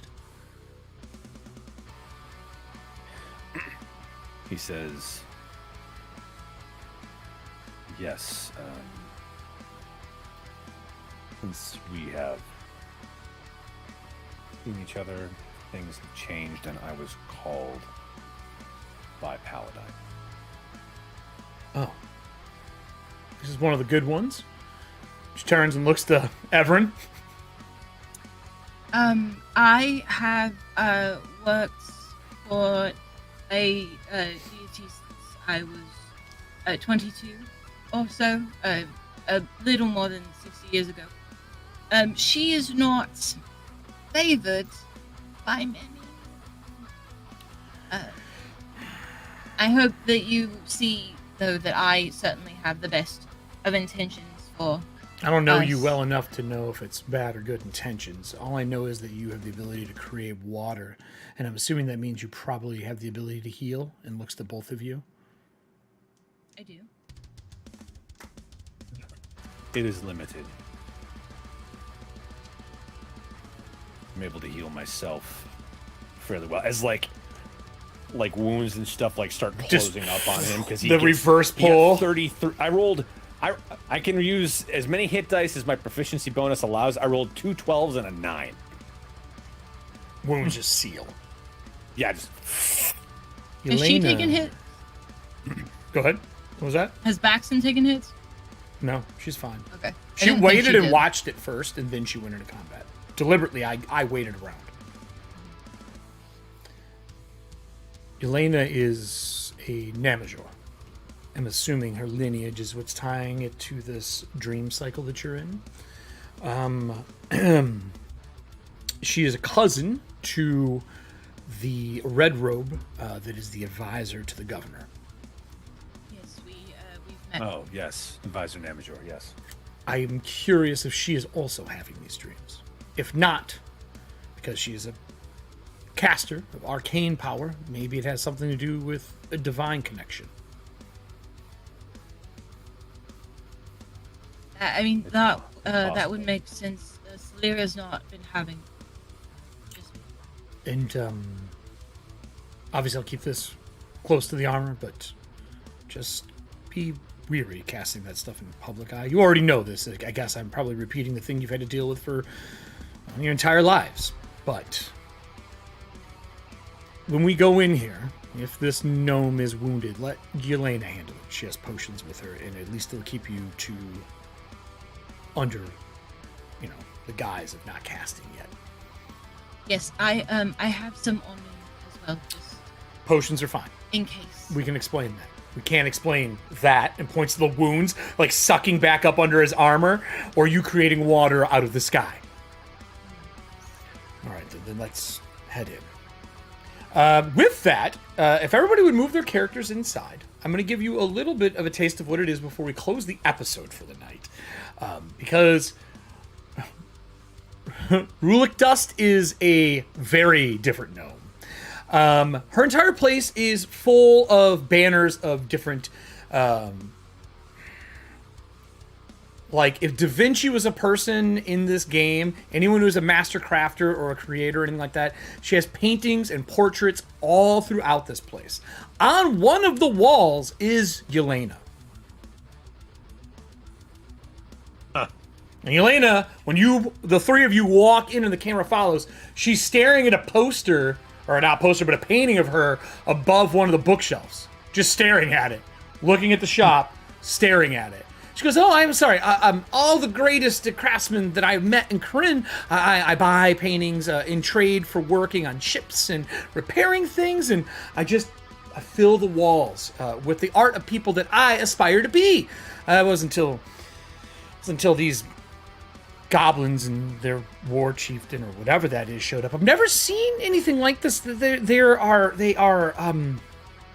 smarter than normal. They asked for me to build things for them when I wouldn't. They were killing off my workers until I was the only person here doing anything. This place is honestly a shadow of what it once used to be. My workshop is known to anyone who is a crafter. Yelena is still staring at her picture, saying nothing. She says, Rulik Dust's workshop is... I don't mean to interrupt. Oh, sorry. I was trying to be welcoming. Is that not what you do nowadays? No, you're fine, but I heard flapping in the distance. It sounded like the Oh, yes. wings. Those are auditory they're squawk boxes I have planted out in the trees and around the area to scare away people. They're wyvern beat wings, actually. It's a sounding mechanism that I've made. I have tubes that run all under the ground here. Took quite some time and many mages to dig this place up. Well, in that case, carry on. I'm sorry for interrupting you. Oh, did you think there was an actual wyvern? Or a creature? Or... I didn't know, but I've seen... Do you think it was many this? things And she recently. points at like the half put together boiler drake. I'm gonna make it thought fly. It possibly is could what she have been says. one of those. I want to make it fly, not wheels this time. Actual flight. As long as those other dragon kin can't turn it into an actual beast. Oh yeah, they did. They did steal the first one I made. That was like a war wagon. Look, I'll be honest, that boiler was not up to the right standards. If they would have overpressurized that thing, it would have exploded and killed everyone on the inside. I may or may not have taken a few bolts out.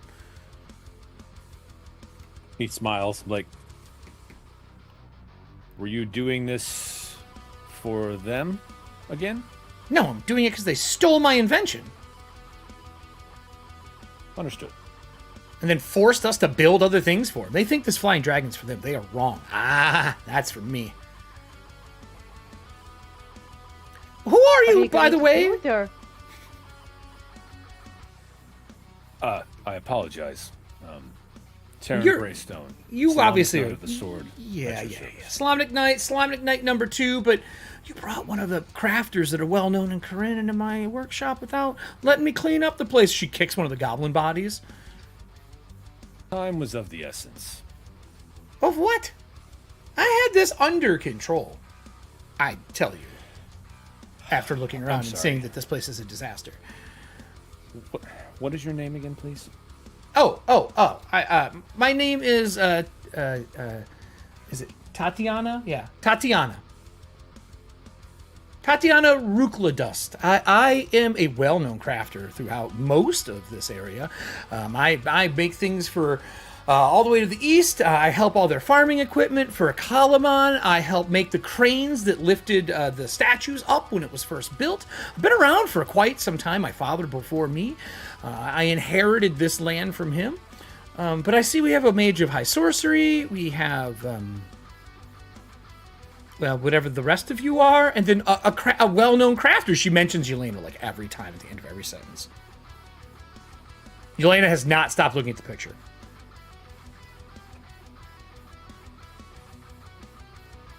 Indeed. So, with that, everything's great. You can go about your business. If you need a place to stay, there's a couch over there. If you move the goblins, there's a bed. I don't really use it at all. I sleep upstairs next to the machinery in case I get a spark of genius in the middle of the night. Always comes in the middle of the night. If you want some music, I have mechanical devices that can play music. I can make food. I have something that spins meat on a stick.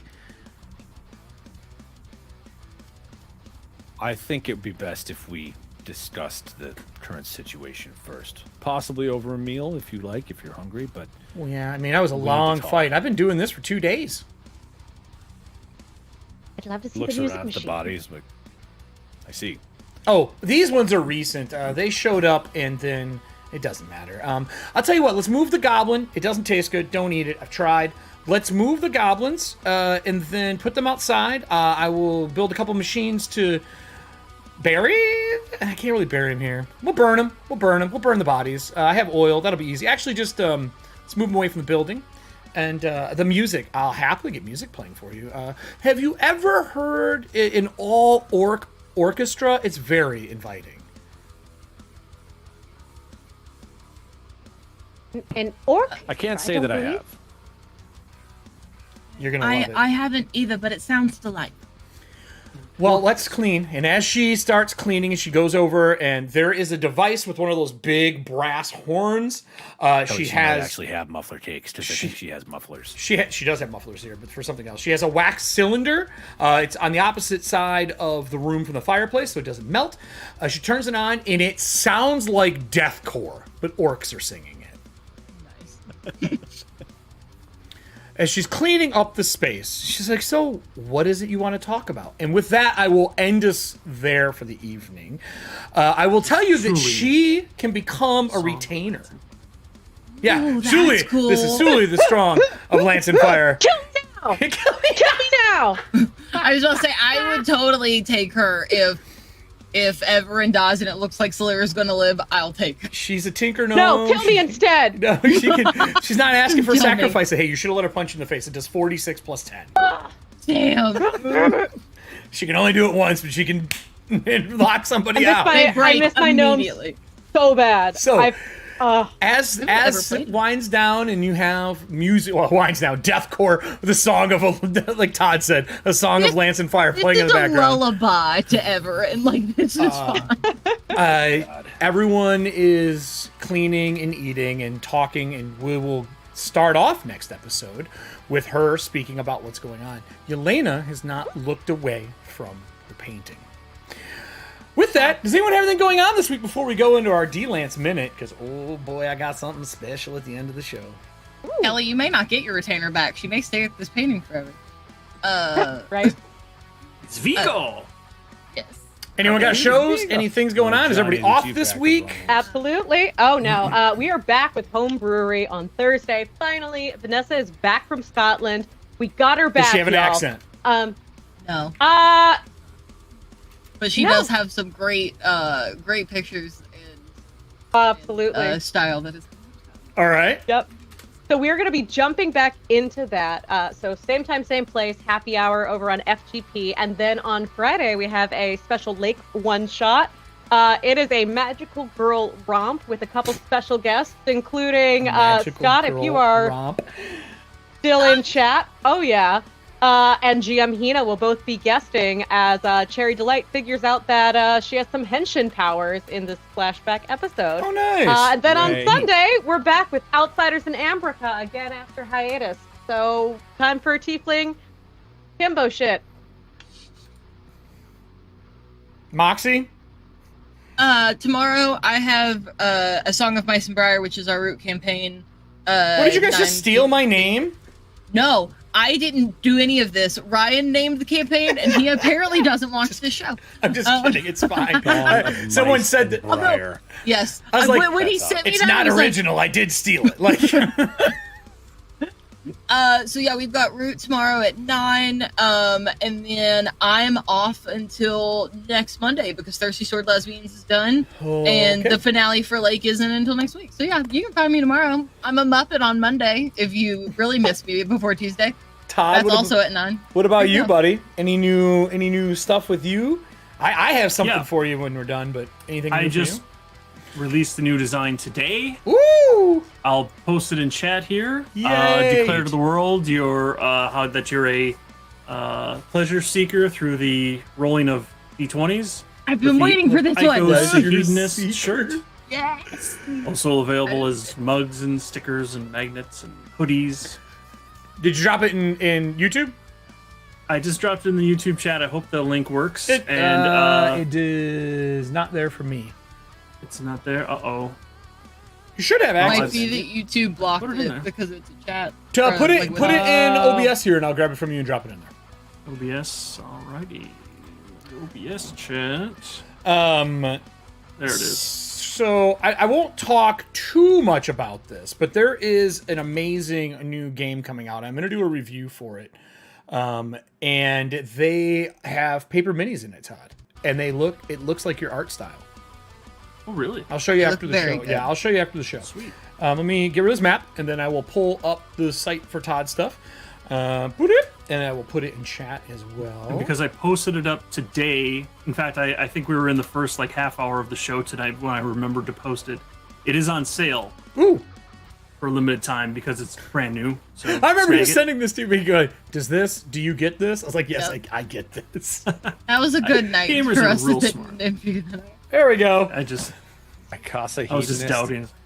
Yeah, icosahedonist. Because an icosahedron, for those that don't know, is a D20. It's a 20-sided object. So if you're an icosahedonist, you seek pleasure through romance. Through rolling d20s.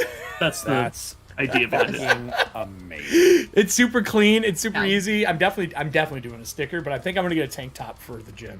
Do they do tanks? I'll see if I have it activated. I think I do. I did I link. do I just not. put it in there for you, serving hand. It should be right below. Cool. So with that, this was a fun pickup episode. Did it not link for you? I'll do it again. Should be there. Yeah, tank's available. Yeah. So I have something special. We finished this episode and we head back. We'll talk about that after the show really quick. But I have a little Yelena minute. So wave bye, everybody. I gotta go because it's my Everybody. wife's birthday, so I love you all. Bye. Bye. Going to dinner. I'll call you tomorrow. All right. All right. Bye. So our D-Lance minute. First off, the first thing I put in there is an all-orc AI band. It is not a real band. It is AI music produced.